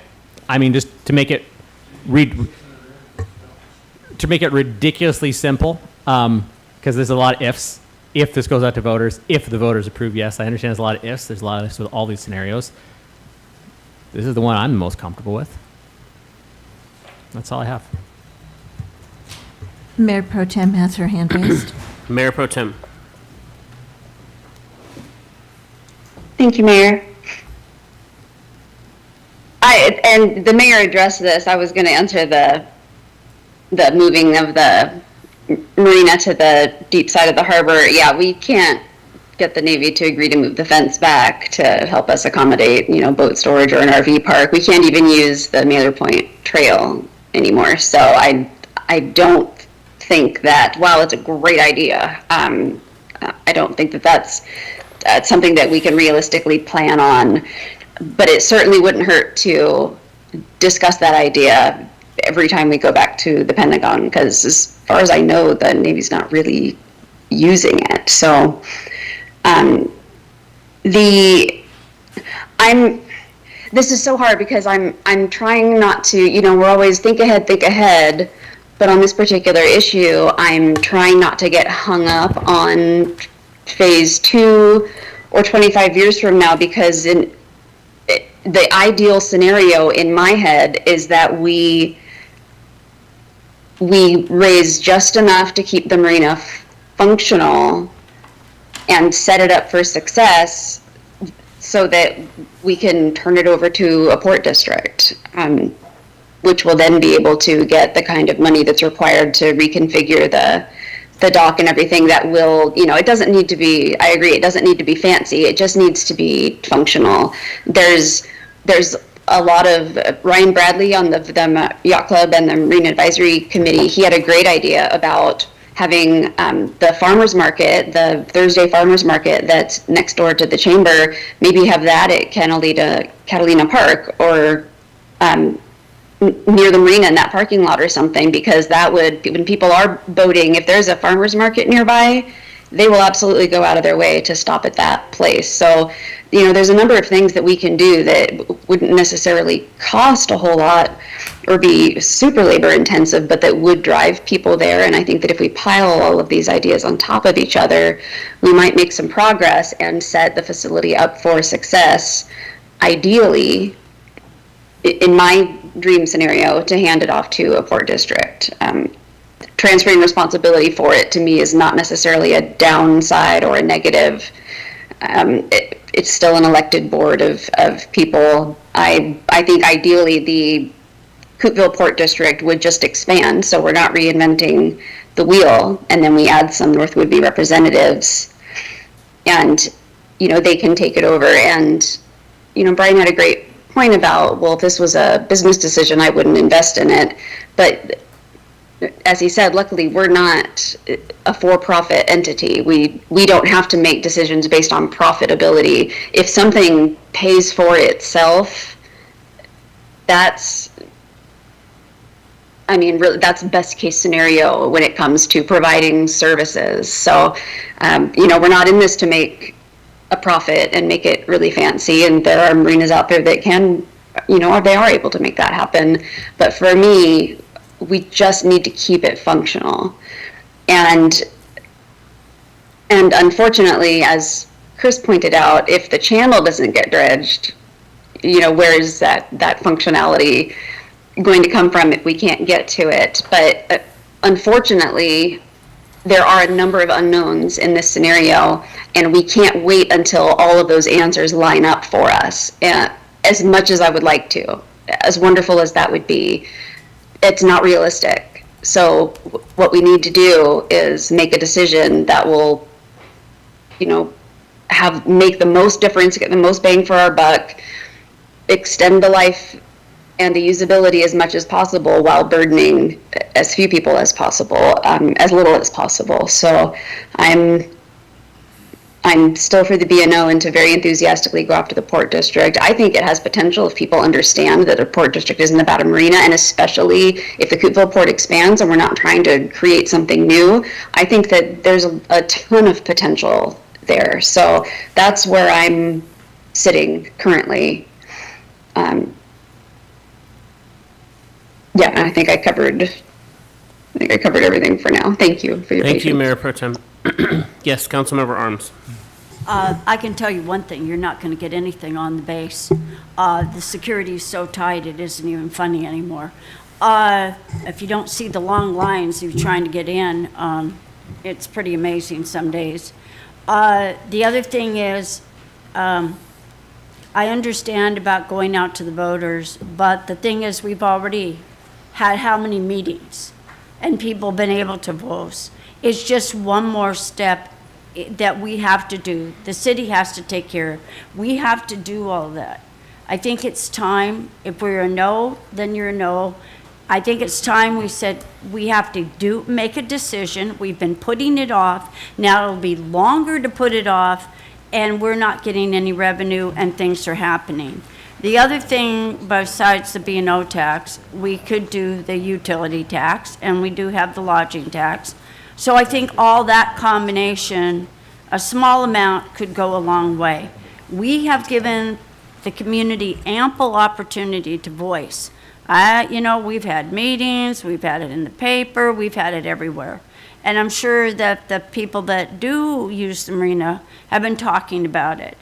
And if we haven't heard any big outcries. So we're just putting more money into something we don't need to put in. It's our job to make a decision. Whatever decision we make is what we're going to have to be on. And that's personally how I feel. Thank you, Councilmember Arms. Councilmember Romero. Rather than repeating, I broadly support what Mayor Pro Tem just presented, and Barbara Arms, Councilmember Arms also. The main thing is to move forward with it, but I did want to address the matter with regard to so-called Band-Aid approaches, and that is, even though you may have a phase 1 and phase 2, but in reality, something like a breakwater could be built in sections and phased in, but I'm opposed to taking a breakwater with a design which I've heard repeatedly and have evidence of that it was not a well-designed breakwater originally. I mean, it sort of functioned, but it was not very well designed. And rather than patching up something that's not a good design originally, I think there's wisdom to phase in a new breakwater that's well designed and that would be repairable without much difficulty also. We need to move forward, though. That's exactly one of the reasons that we are representatives elected by the people to make decisions with regard to difficult, which of this is a difficult decision. I did want to address Councilmember Wiesner's observation about the reduced tax base. The fact of the matter is Oak Harbor is still going to grow, even though our land area may not grow. And there are people going to be doing business in the largest metro or micro metro, whatever you want to call it, area of the island. They're going to come in and do business. So with regard to sales and involvement, with regard to commerce, that's going to increase. I know there's other things, but I'm not going to say them now. So really quickly, I just wanted to also remind everyone, and I know there's no guarantee with this, but we are moving forward with $21.5 million in grant requests. We spent significant time at the Office of MARAD in Washington, D.C. this year, and we have prepped ourselves. We have the support of Representative Rick Larson, as well as Senator Murray and Senator Cantwell. We have all of our state legislators on board advocating for us. We're working with the state representative from that office. She's actually going to be here next week doing some additional work and working with Wendy on how to shore up our grant application for submission. Even if we get one of those, that takes us a long way down this road of what we need. So I want us to keep that in mind as well. Yes, Councilmember Marshall. Thank you, Mayor. David, on the B&O tax calculations, you had mentioned that there's an administrative cost.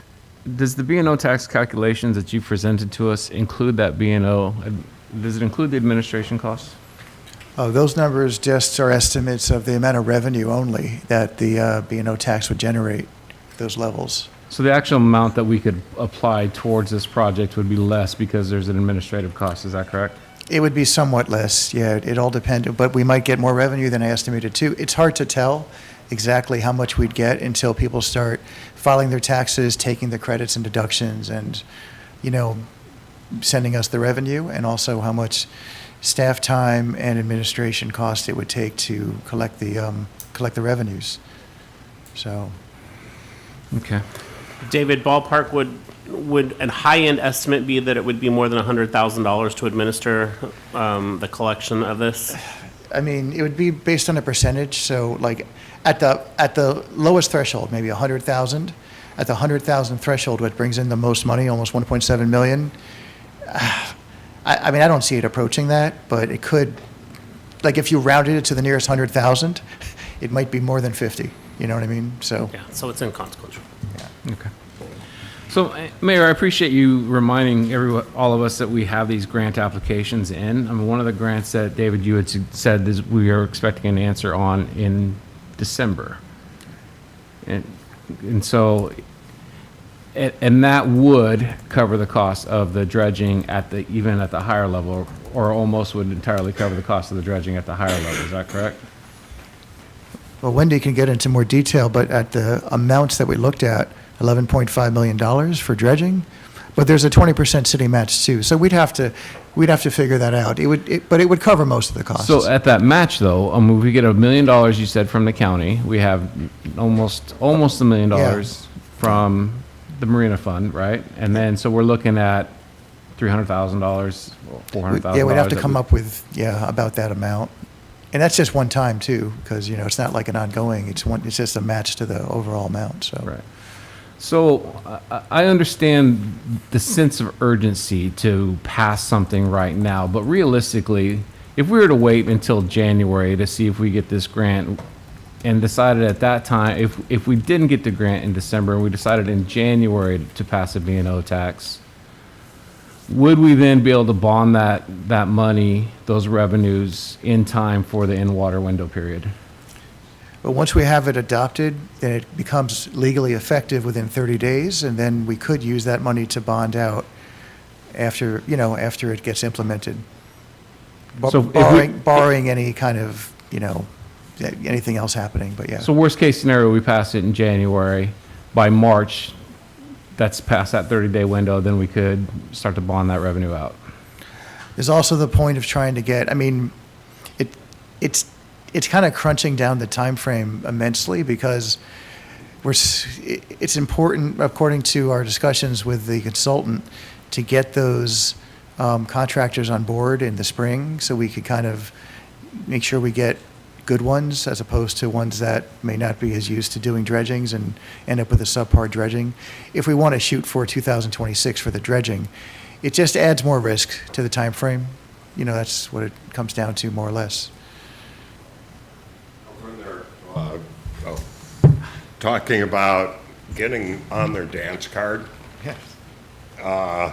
You don't have to have them fully contracted, but if you got your project on the street, advertised, and they're looking at it and they're seeing how it fits their season, how it fills by end of April-ish, for something that's just dredging and demolition, you'll get good bids.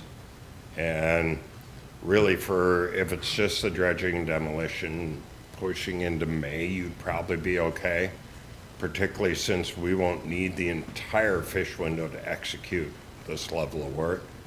So just a little clarity, we don't have to have them contracted, but if you've got it out on the street and they're seeing it and they know it's coming by the end of April, I think you'll get as competitive a bids as you can get. Okay. So I'm with Councilmember Wiesner in that I don't want to think short-sighted. I tend to be, if we're going to do a project, we do it right the first time. But I'm also with Mayor Pro Tem in that I think our best path forward in the long term in order to accomplish that is through a port district or some sort of public funding mechanism. That would allow us the opportunity to build out the marina to its maximum ability, whether we move the marina in the future or not, or even add a secondary marina or whatever. Anacortes is certainly got more than one marina, and so I wouldn't be opposed to that if that were a long-term, right, something that we could work out, whether it be pipe dream or not. Still something that would be worth exploring, and it's not a local Navy issue. I don't believe it's a big Navy. It's you got to go. Yeah, it's a DC issue, but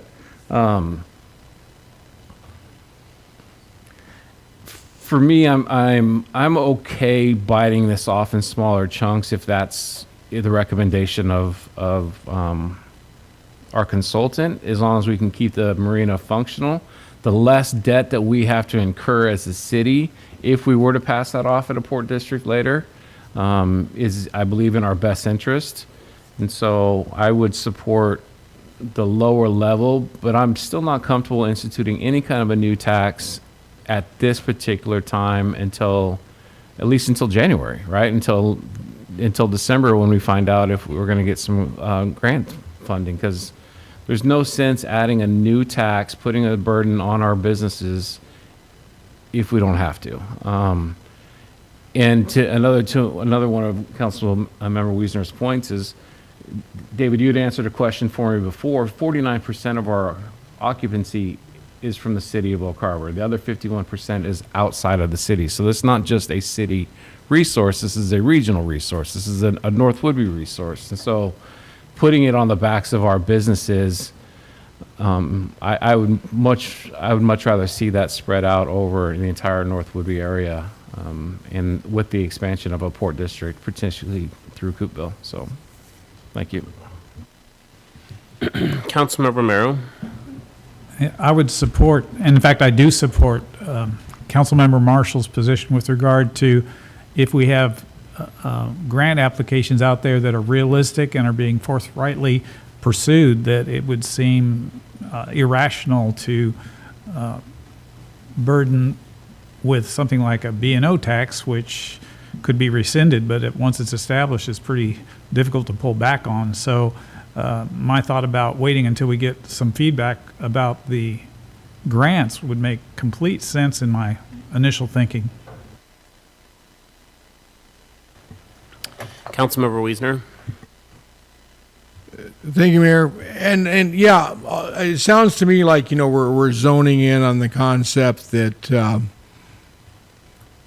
we're going to go with the lower end of the repairs. I mean, that's what it sounds like we're zoning in on, which was, one of my earlier points, right? Until we've decided if we're going to go for the whole kahuna or if we're going to go for just lack of better terms, and I'm not insinuating it is, the patch job, right? The lesser expensive. So seems like we're all leaning that way, and I can jump on board with that if that's the way we're going. And again, just my thought process, how I thinking about how we pay for it until understanding what it is we're trying to go for, right? And obviously, if our plan was to reconfigure the marina, it made no sense to go with the cheap options up top. So if we're going to go with lesser expensive, David, refresh my memory. What's the $250,000 coming from? I can't see. What's that? So that's an additional. That's coming from the existing dredging fee. The existing dredging fee. Okay.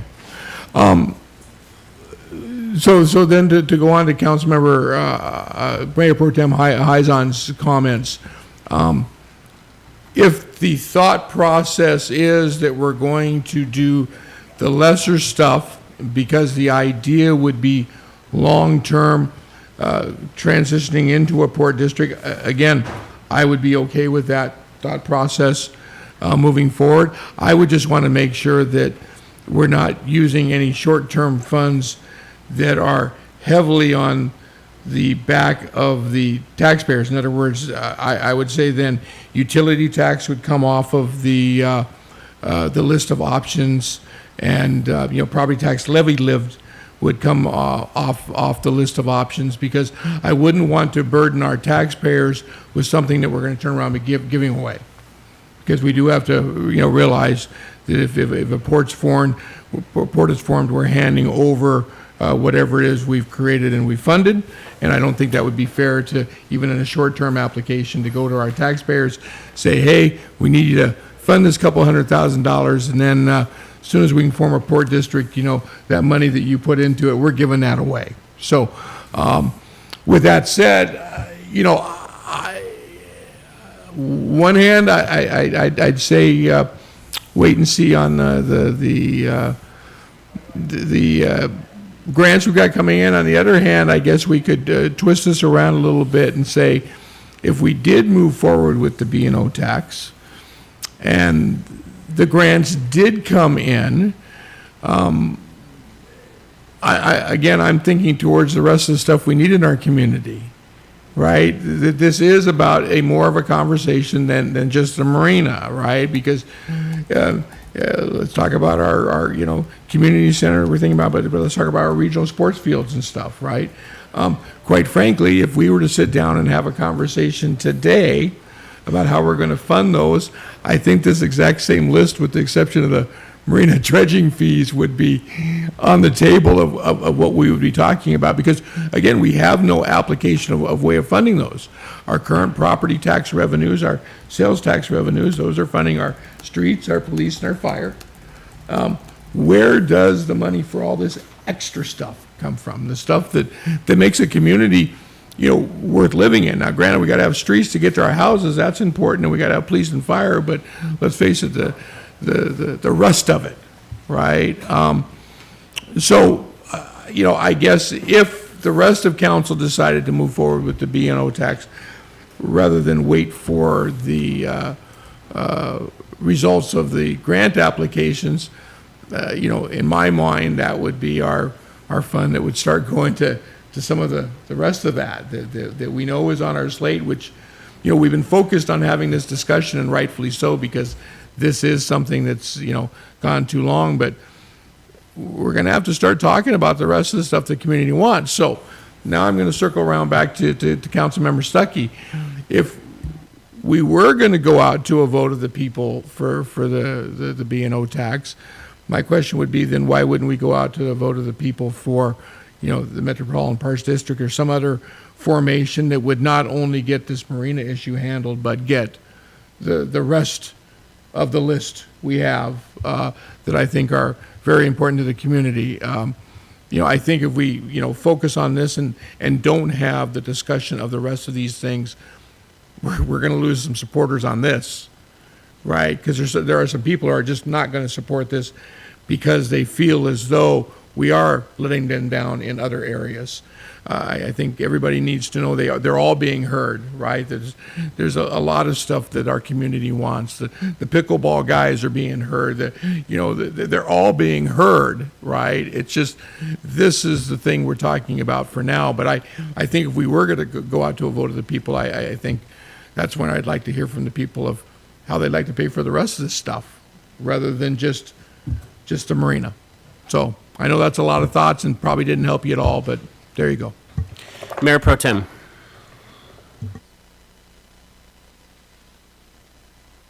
Thank you, Mayor. First, can I get some clarification? Why are we talking about going to a vote of the people to implement a B&O tax? Isn't that a council decision? So that is normally done by the council. However, there is an option that it doesn't look like many people have used it recently, just looking at the list of other cities that have adopted a B&O, where a B&O can be put on the ballot. However, there is something that might suffice for that. In Oak Harbor Municipal Code, Chapter 3.05, special referendum procedure for B&O tax, business and occupation tax. Every ordinance first imposing or increasing the rate of a business and occupation tax shall be subject to a special referendum procedure as provided in this chapter. A referendum petition proposing the repeal of a tax ordinance must be filed within such and such days, and then there's a whole bunch of procedures to follow. So the Oak Harbor Municipal Code does provide an opportunity for the voters to voice their opinion by repealing the tax if the council was to adopt it councilmanically. That's one option to look at as far as hearing what the voters have to say. Okay. Hearing what the voters have to say about something that affects 26 businesses is, to me, that's not a level of decision that I think that we need to overcomplicate. And I thank Councilor Wiesner for bringing up the fact that there are so many things that this community needs, and that if we did implement a B&O tax and then we got the grant, there are so many other things that we could use that money for. And, you know, the rec center being one of them. And, you know, there's no shortage of need. And I think that the point is well taken about the Oak Harbor businesses, you know, shouldering some level of responsibility. But if we are talking about a big box business that generates more than $5 million a year in profit, they are benefiting not just from people in Oak Harbor shopping there. They are also benefiting from people all over the island and the region contributing to that income. So, you know, I don't think there's anything about that isn't fair, that would overburden a business at the level of $5 million. I mean, yeah, I don't want to name any names, but I mean, I promise they absolutely write off more than $34,000 a year in something. If we're talking about multi-million dollar earners, this is not going to unduly burden anyone. So that's one of the reasons I don't support going lower. I mean, I would have a conversation about the $2.5 million, but I'm comfortable with the $5 million. And I think that we also need to remember that every month that goes by that we don't implement it costs us $60,000. And we have had big, long debates and conversations about a lot less than $60,000. And so, you know, if a council person wants to be concerned about, you know, a $10,000, $20,000, $30,000 expense later, I'm going to remind us that, you know, we sat on $60,000 a month while debating this B&O decision. I mean, to me, this is an easy call. So I would be in favor of moving on with that regardless. There's a lot of things we could use that revenue for if we end up with the grant, which would be wonderful. That would be absolutely wonderful. And, you know, it's incumbent upon us as a city in our marketing and in our communication to let people know that this is one ingredient in a potential marina discussion. This is not only about the marina, the B&O tax, that is. So that's where I sit on that. And I just want to remind us that David, you can correct me if I'm wrong, but I think it's about $60,000 a month that we are not collecting every month that goes by that we don't make a decision. So I fully support the $5 million level. It only affects 26 businesses, and I don't believe it's an undue burden at that. Thanks. Just to address what Councilmember Heisen said, yeah, it's about a little bit over 60,000 a month. And what I didn't do, though, I didn't take into account if that was to pass like in August, because, you know, the item was continued for May. It was a public hearing item, so it was continued for May until the meeting in August 6th, because we had to continue it to a time certain when we're going to be talking about the B&O specifically on that date. But when it comes to that, what was I going to say? Oh, about the vote. So the vote isn't a free thing. Getting something on the ballot does cost. The Island County Elections Office will charge us to get it on the ballot. I think the recent ICOM election that they had for the sales tax was over $100,000. So there is a cost to that. But as far as the $60,000 go, if we start building up a pot of money from that $60,000, we could actually use that to reduce the amount we eventually need to borrow if we go forward with one of these options. So that's something that my calculator didn't take into account, but I can add it to the adjustment line here, you know, in the calculator, so that can take that into account and reduce the amount that we would actually need from any kind of revenue source that we need to generate. Another thing is, as far as taking out debt for phase one, like for the breakwater and for the dredging, and then, you know, a port district or an MPD is explored, and let's say that it's formed, you know, we would have the debt like $15 million or $10 million or 20, you know, we'd have the debt depending on the option we choose for the breakwater or the dredging. So we would want to come up with an agreement with the port district or the MPD who's interested in taking over our property rights of that property to just make us whole, whatever that looks like, whether to pass an amount every year to cover the debt, which we can't give to them. We have to hold it, right? Or to pay us enough to diffuse the debt, and I'd have to work, if that is going to be explored, and we do go down the road of getting the debt for phase one, I'd have to work with our bond counsel and our financial advisor to ensure that we can diffuse the debt, if that's the intention, earlier than normal. Normally, you can't really prepay the debt or what they call a refunding of the debt for 10 years, but there's ways to work around that. It's just not free. It costs some money to do that, so we'd want to try to see if we can be made whole. And finally, I think one of the council members said, it is a good idea, the grant, it's great that we're going for grants for the marina, but he used the word realistic. And I just didn't know the definition that he was using when he used the word realistic. And I'm wondering if not to put her on the spot, but if our grants administrator can let us know how she feels about the realisticness. That's not fair, David. Oh, sorry. And here's the other thing. Yeah, we can't count on that money coming what I will in. say to that is, when we were in DC, the office of Mayor had said to us, we were the most well-prepared city that they had seen come into their office with the amount of planning and documentation that we presented them. So I think that we're putting our best foot forward. We're making a very strong case. But we have no level of assurance or guarantee of what we're going to get. And I'm certainly not going to put Wendy on the spot with that question. So, no. And then I'm going to call on Councilmember Arms, but before I do, I just want to thank Mayor Pro Tem for pointing out something that's really critical for all of us to keep in mind. We have many people on this, in this island community that we live on, that utilize these major stores that we're talking about that are going to absorb this tax. And we're getting benefit of those dollars, and they are not community members. So we need to keep that in mind too. This is very much a collective thing. This is a collective resource for our island community. With that, I'll turn to Councilmember Arms.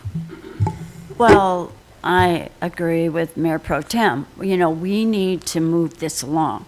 We have kicked the can. We have lost this revenue because we can't make a decision. We cannot wait and hope that we're going to get this grant. We need to be putting money aside. Like Councilmember Wisner said, if some miracle happens, then we can look and see what else we could use that revenue for. We can say, okay, we need so much of that B&O for this, and then the rest we can put in the rec center or any other thing. This has become a thing where we do not have that revenue in our city to do all the projects we want to do. We are charged with making the hard decision to finance the things we need to finance in our community. I mean, it's sad that this is what it's come down to. Nobody likes it. It's time we made a decision. And the other problem that we have is we are getting new council members in January. So now we're going to have to go over it all over again, and they're going to have to make a decision. We're the council that's sitting here now. We're the council that's been working on it almost the whole year. We need to be the council that makes the decision. We cannot kick it down the can with the hope. And I will tell you a story, like I'm in a story today, about the Navy. Okay, at the RV park that they have in town, this gal wanted a bench for her husband. And they said, you cannot have a bench on the waterfront. She went all the way up to the Admiral. That's how far you're having to go. And if you don't think he probably has better things to do, then worry about our marina. And like I said, the base is pretty locked.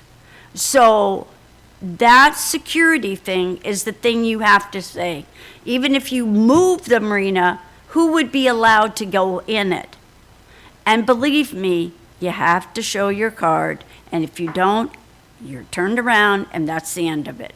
So those are things we have to make the decision, whether we like it or not, whether we're yes or no. This is the time. That's our job. We've been putting it off. Now's the decision. Because we can't wait anymore. We can't hope that something will come in. And yes, we're going to make people upset, but it won't matter what decision we make. So it's about preserving our marina, hopefully getting that grant, and getting some extra revenue for those other things that are vitally important to everybody else on the council.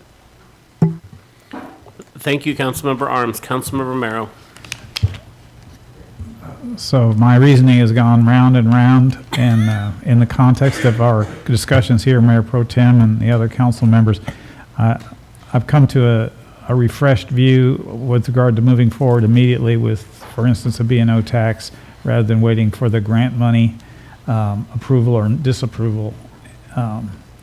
And because the mayor is responsible for the execution and getting things done and has a detailed knowledge of all the things that are going on, I'm requesting his take on this in general. I mean, this discussion with regard to this. I know you're not legislative, but you've got a pulse on exactly what's going on. So what's your take on it if you're willing to state a position? Yes, I would like to see us move forward with a vote at the August 6th meeting, and let's just make a decision and start moving forward with this. We've got to take action. We've got to do something to save the marina.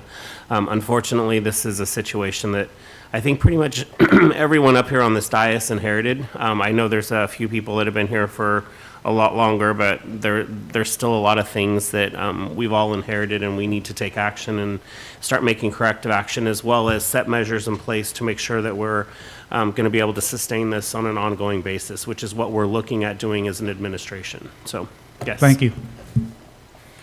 Anything else on yes, Councilmember Marshall. Thank you, Mayor. I just wanted to clarify a couple comments that were made. One, it's not based upon $5 million profit. It's based upon $5 million in net sales. And as a business owner, I can tell you that just because you do a certain amount in gross sales does not necessarily equate to how much profit. Oftentimes your expenses, you know this as an accountant, your expenses either keep pace with your revenue or sometimes even outpace them. And so it's not just a matter of these businesses are making $5 million in profit, they're making $5 million in gross sales. The Thank you maximum for that correction. that one of these businesses would pay is $138,000. That's not going to be absorbed by any business without there being some kind of a consequence to it.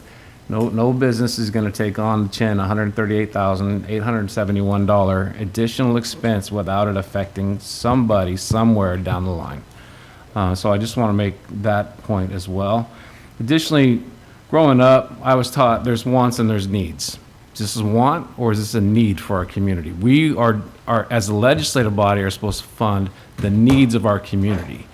And I will just remind this council that we voted down this B&O tax last year when the request was for additional police officers. So just to say now, well, we should take it because we can, we didn't have that mentality a year ago. And it's not a mentality that I think that we should be having now. When you fund a need, then you thoroughly vet every possible funding revenue before, and just to say, well, we should take it because we can, and we'll find a way to spend it. I'll say it, I said it last meeting, and I'll say it again, that's irresponsible governance. That's not the way that we should be acting as a council. Just simply because you can take the money, you should take the money, and we'll find a way to spend it. I disagree with that mentality, and that way I'm gonna continue to struggle with this one. If that's the mentality that we're gonna have, is just take it because we can. So just, yeah, really quickly before, since we're clarifying, I just want to make sure that we're being really clear too with what we're talking about. $138,000 was your number, 183? 138,871. Divided by 5 million is 2.76%. Just so we're really clear. And the average retail markup rate is 30 to 50% in this county. So I think that they can afford it. Yes, Councilmember Arms. And I didn't mean to imply, sorry, I don't remember what we did or why, but we were able to fund the police anyway. This is not a want. It may be a want for some people, but it is not a want for the community in the marina. It is, if you had seen the look on the children's face when they were down there, when the fingerlings were there, while Elise is teaching them about biology and fish and all that, their excitement and their enthusiasm. If you had been down on the dock when we had the tribe come and bless the release of the salmon. I thought we were going to lose people off the dock. There were so many. This is a story that I heard about the Dragon Boat. One of the gals was there and was so happy that we had the Women's Dragon Boat League because she had come from someplace else that had it. And she's saying she is so excited. This is a special thing that people want to have in their community that they use. We have got youth sailing. You know, it's not all about baseball, football, or whatever. It's also other people have other things that they love and want. And this is what the marina is. Look at the other marinas. They have tons of people. We have a chance to not only make it about the marina, but redevelop that whole upland. And that's what we're planning on doing. But we need to know that the marina is going to be secure enough so that we can start those figures in process. That is what we've been waiting for. We've been waiting for a final decision so we can make it something that the whole community will come down, using Catalina Park, doing all that. We have put a lease, everybody has put, and the city has put all this effort into preserving something that we're going to look back in years to come and say, wow, we made that tough decision. It's everybody has something they like. Everybody. And the marina people are the same. Lots of people. They're going to have a fishing derby for the kids. The VFW is putting it on this month, this Saturday. We have where we can round up for the salmon. That's a big thing to the tribe. That is very important. The tribe is backing us. And hopefully maybe they'll help. It's not that, you know, we all have things we like. But this is a community that's put their heart and soul into keeping it. And unfortunately, it went by the wayside. And now we are responsible to put it back so that people that really want it. This morning I was down there. There was a whole family playing in Catalina Park this morning. A whole family. And these people are so excited that next year they'll be coming able to see the fish. This is not just, maybe we don't like it, but this is what the community, everybody in the community has their thing they like. And just because we don't like it, do we have to deprive those of what they want? Thank you, Councilmember Arms. Councilmember Wiesner. Thank you, Mayor. Well, you know, I think it's been great discussion, and again, I appreciate the opportunity to, you know, come together as a group and you know, brainstorm, right, and just try to think of ways. And you know, I think out of today, you know, we accomplished a little something maybe in the fact that I think you've got the message that we're all leaning towards the minimal side of the repairs. I think everybody kind of came to that conclusion. But I will point out we're back to kind of where we started with obviously a split vote on the B&O tax, and we haven't even touched phase 2. Right, in today's discussion, we've figured out, I guess, the next path of discussion, of continuing the discussion towards a vote of you know, how we can get phase 1 completed, assuming, you know, no grants come in. But I see a big blank there on phase 2. So, you know, outside of grants coming in and us voting in the B&O tax and then diverting the B&O tax money to phase 2.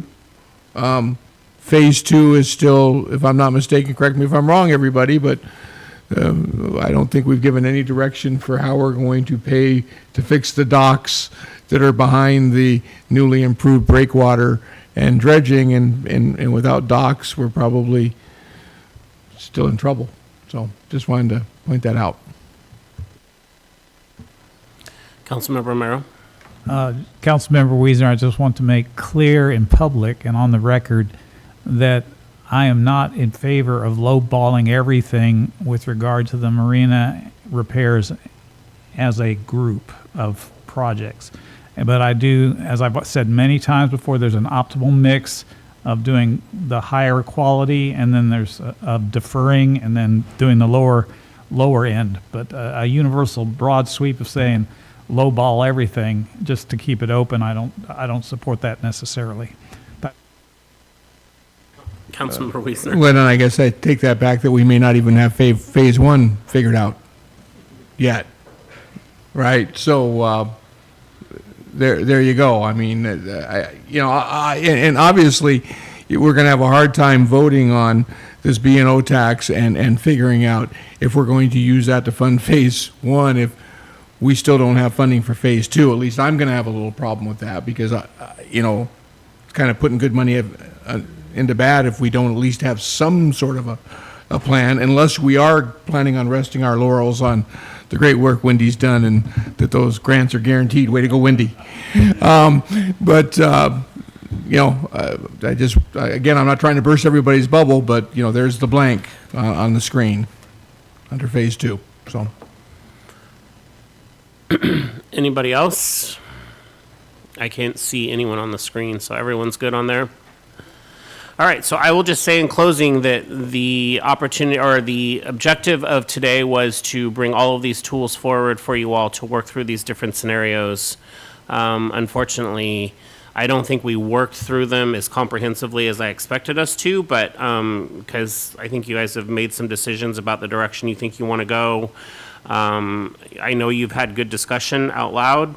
Again, this is your decision. You guys legislate, not us as a staff, not myself as the mayor. So we need to make a decision. We need to move this agenda forward. We need to do something, because this is a failing asset that we have. And I unfortunately can't unilaterally make that decision. I need the cooperation and help of you all. And I know that you guys are struggling with different things.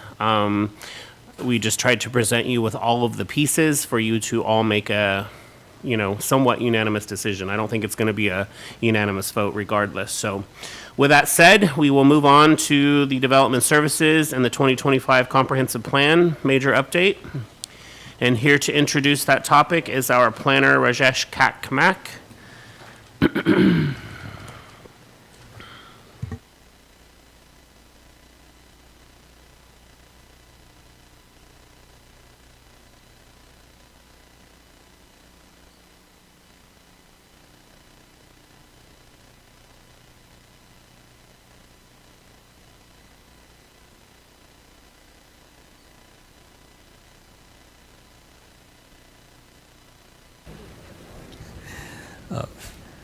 Hi, good afternoon.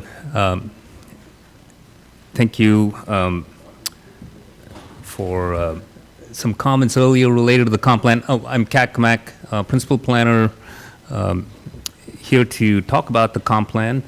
Want to provide an update on the plan.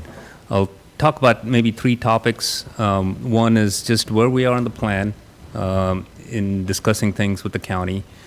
Two, want to talk about the environmental impact statement. I think I have brought that up before in previous meetings. I'll give a little more information on that. And then just want to touch a little bit on some likely costs related issues as we're going through this comprehensive plan process, just to keep the council updated on what's going on. So I have a really 2 or 3 slide presentation, so I'll go through them. I'm going to be brief on the plan update because we are in the middle of doing things, and so there's nothing really ripe for a lot of discussion. We'll be bringing more information back because we're kind of right in the middle of things, and I'll go over some of that in my presentation. But I'll be brief, but if the council has questions and comments, we can definitely address that as detailed as you would like. With that being said, so on the plan update, so as the council is aware, we went into mediation with the county primarily to establish the growth targets, what should be in the city and what should be considered in the UGA. That was kind of the main goal. The mediation process began, and I would say we've had 1.5 rounds of written questions and answers back and forth between the county and the city. And I say 1.5 because the last kind of document that we sent over to the county addressed some of their questions, but we had questions ourselves in terms of what the county was going to do, but we haven't gotten the response back for all our questions, so it's a 1.5 rounds of mediation. And some of our questions and some of our thoughts during the mediation process, the county staff wanted to take it to the commissioners to get feedback on as we're going through the mediation. That happened in July 16th, which is just last week, so it's very recent. And they, I think, discussed about possible options on how to proceed further with the comprehensive plan update. And so we had a internal staff meeting with the county just yesterday, so that's how kind of recent it is, just to learn about what it is that they're proposing to move forward. They had a county planning group meeting. This is the county planning group meeting that talks about all the planning stuff generally countywide. So we had representatives from Langley and we had representatives from Coupeville. And so the county, based on the July 16th meeting, wanted to amend the countywide planning policies, which is what the direction they got. And they just shared that information with us just yesterday. So we're still kind of soaking in that information and trying to determine what it means in terms of how we move forward. Now, originally, as we were going through this mediation process, and because of the July 16th decision by the commissioners to try and work on the countywide planning policies, county staff canceled the mediation, the second mediation, which were made at 2 rounds, right? They canceled that, and which was scheduled for tomorrow. But in our yesterday's meeting, we chatted with them to see if the potential is there to continue that mediation, because we want to continue to talk. That's what we want to do. We don't want to stop our discussion with them. I don't think we got talking about the actual issues in the mediation. We're still entering some of the difficult topics. And so we think there's validity in continuing the mediation. So we've kind of floated the idea to see whether we can still continue that. So we still haven't heard back on all of that. So I think we are trying as a city to plan for the population projections that the county adopted, and that we're making our best effort to move that forward. We have some ideas we want to share with the county in terms of how to go about doing that. So all of this is still in progress. So I don't have a good, solid sort of a response to the July 16th meeting at the city with the commissioners, but we're still working on it. That's kind of where the plan update is currently. I want to talk a little bit about environmental impact statement. So while we're doing all of this, we realize that the comprehensive plan could potentially benefit from an environmental impact statement. And there's a write-up, short write-up in my staff report on the justification for why we need to consider this. So when the original comprehensive plan for Carver was adopted with the Growth Management Act, it was in 1993, 1995, and they did an environmental impact statement then. And at that time, they were supposed to do a 20-year projection. So they did a projection till 2013, and the population they projected at that time was 28,580. So today we are 24,900, or even actually a little less. So we haven't gotten to the population threshold in the EIS. So the EIS is somewhat valid in the sense, in 2013, it was a 20-year projection. The 20 years have elapsed. However, the population numbers thresholds were not crossed. So the information in that EIS is still valid because it has done an environmental impact statement for a higher population than we have even today. However, with the planning that we're doing now for the next 20 years, we will definitely cross that 28,000 mark. And so we are trying to look at that and see if we can position ourselves to update that EIS or have a new EIS for a new plan. And as you know, and I've come here and discussed all the options that we should consider for accommodating growth, right? We talked about development regulations, we talked about height increases, we talked about floor area ratio increases, lot coverage stuff. All of these have environmental impacts to stormwater and utilities and transportation and all of that. And so we know that by taking on a larger number and larger percentage of growth, we will have impacts. And so this is something that we should look at. Updating an EIS will look at alternatives, it'll look at various scenarios, it'll do a pretty good analysis on transportation, et cetera, so we'll have better information, and it'll make whatever comprehensive plan we're adopting defensible because we did this EIS. So it's something to look at, so currently we're looking at, we can only do the EIS for the city limits because that's kind of where we have the authority and we can plan for. The current what we're looking at does not cover anything in the UGA or any expanded areas. So we're currently kind of evaluating RFPs and so on to look at what's out there and what we can take on in terms of that. So this is going on. We don't have any proposals evaluated. We haven't had interviews with any consultants yet. This is just the deadline for the RFP was last week, so we're just kind of like looking at it right now. So that's going on with the environmental impact statement. In terms of project costs, I just wanted to let you know that, I mean, when we entered into a contract with Kimley Horn for them to do the comprehensive plan, we were supposed to be done by June 2025. So here we are, and we are about 6 months behind. So in the 6 months that we were behind, we still had them do some work. Now, I wouldn't say we did extensive work. We haven't been doing open houses, and we haven't been, kind of having public meetings. However, in our conversations with the county, we have adapted our lands capacity options. We had that second round. And through all the mediation and everything that we have going on, we had them write letters and things like that that still support our comprehensive plan.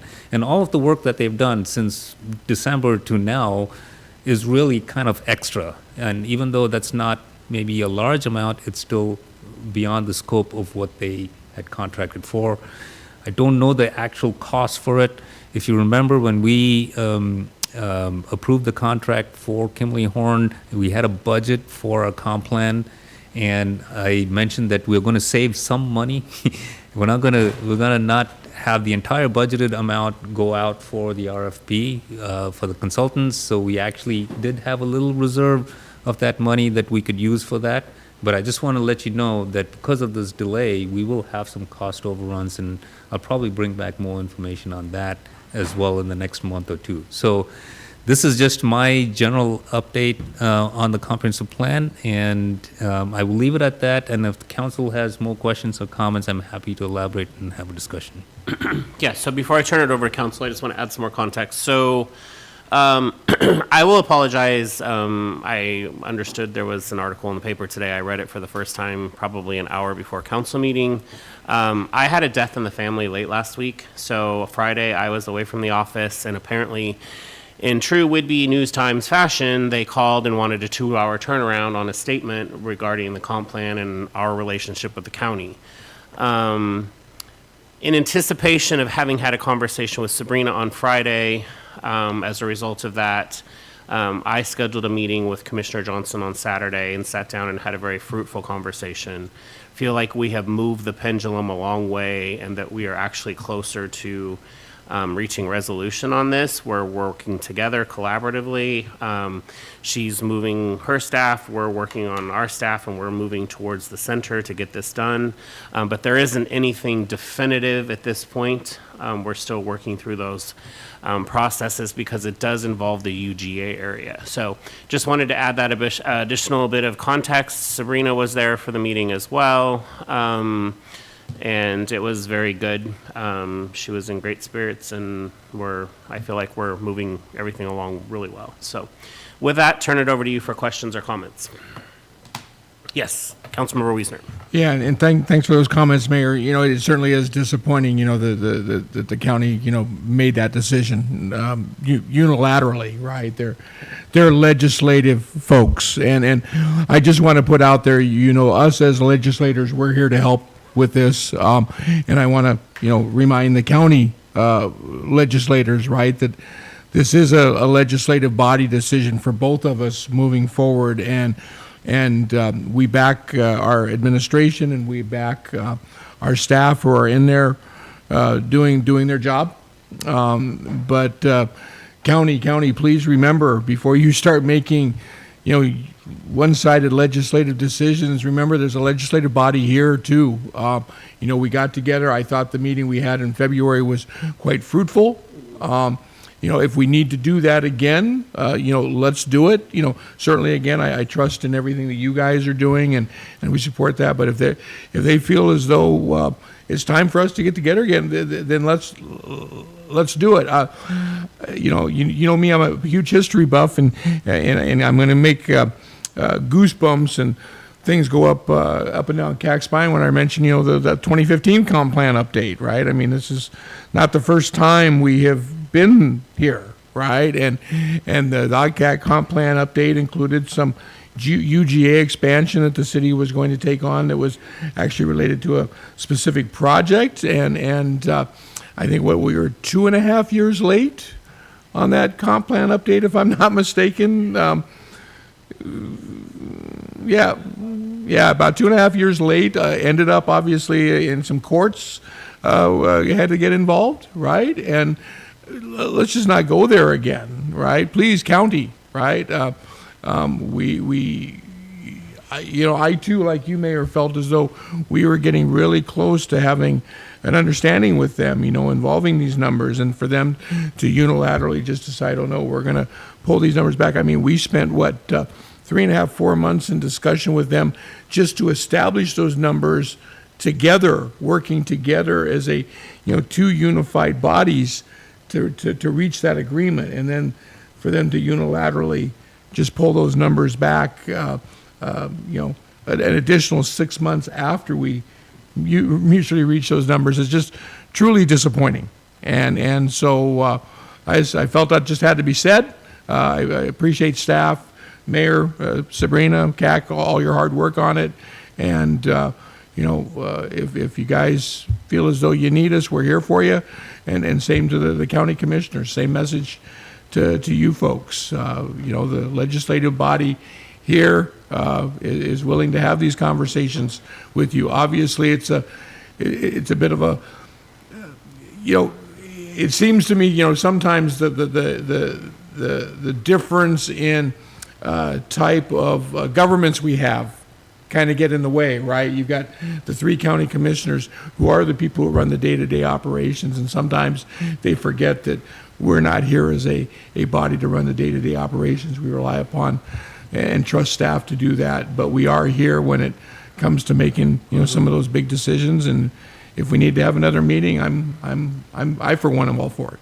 Yeah, Thanks. and I appreciate that. And again, I just wanted to add context because the statements in the paper seemed really harsh to me. Like they were, one of them said we weren't being a partner or something, or a reliable partner. And you know, I don't think that's Commissioner Johnson's take on this at all. We had very good discussions. I feel like we moved a lot of stuff forward in a real positive way. So I don't even think that's her perception. So why, you know, the other 2 commissioners have that feeling, I'm not sure. But I think that we're getting close, and we're going to continue to just work this as hard as we can.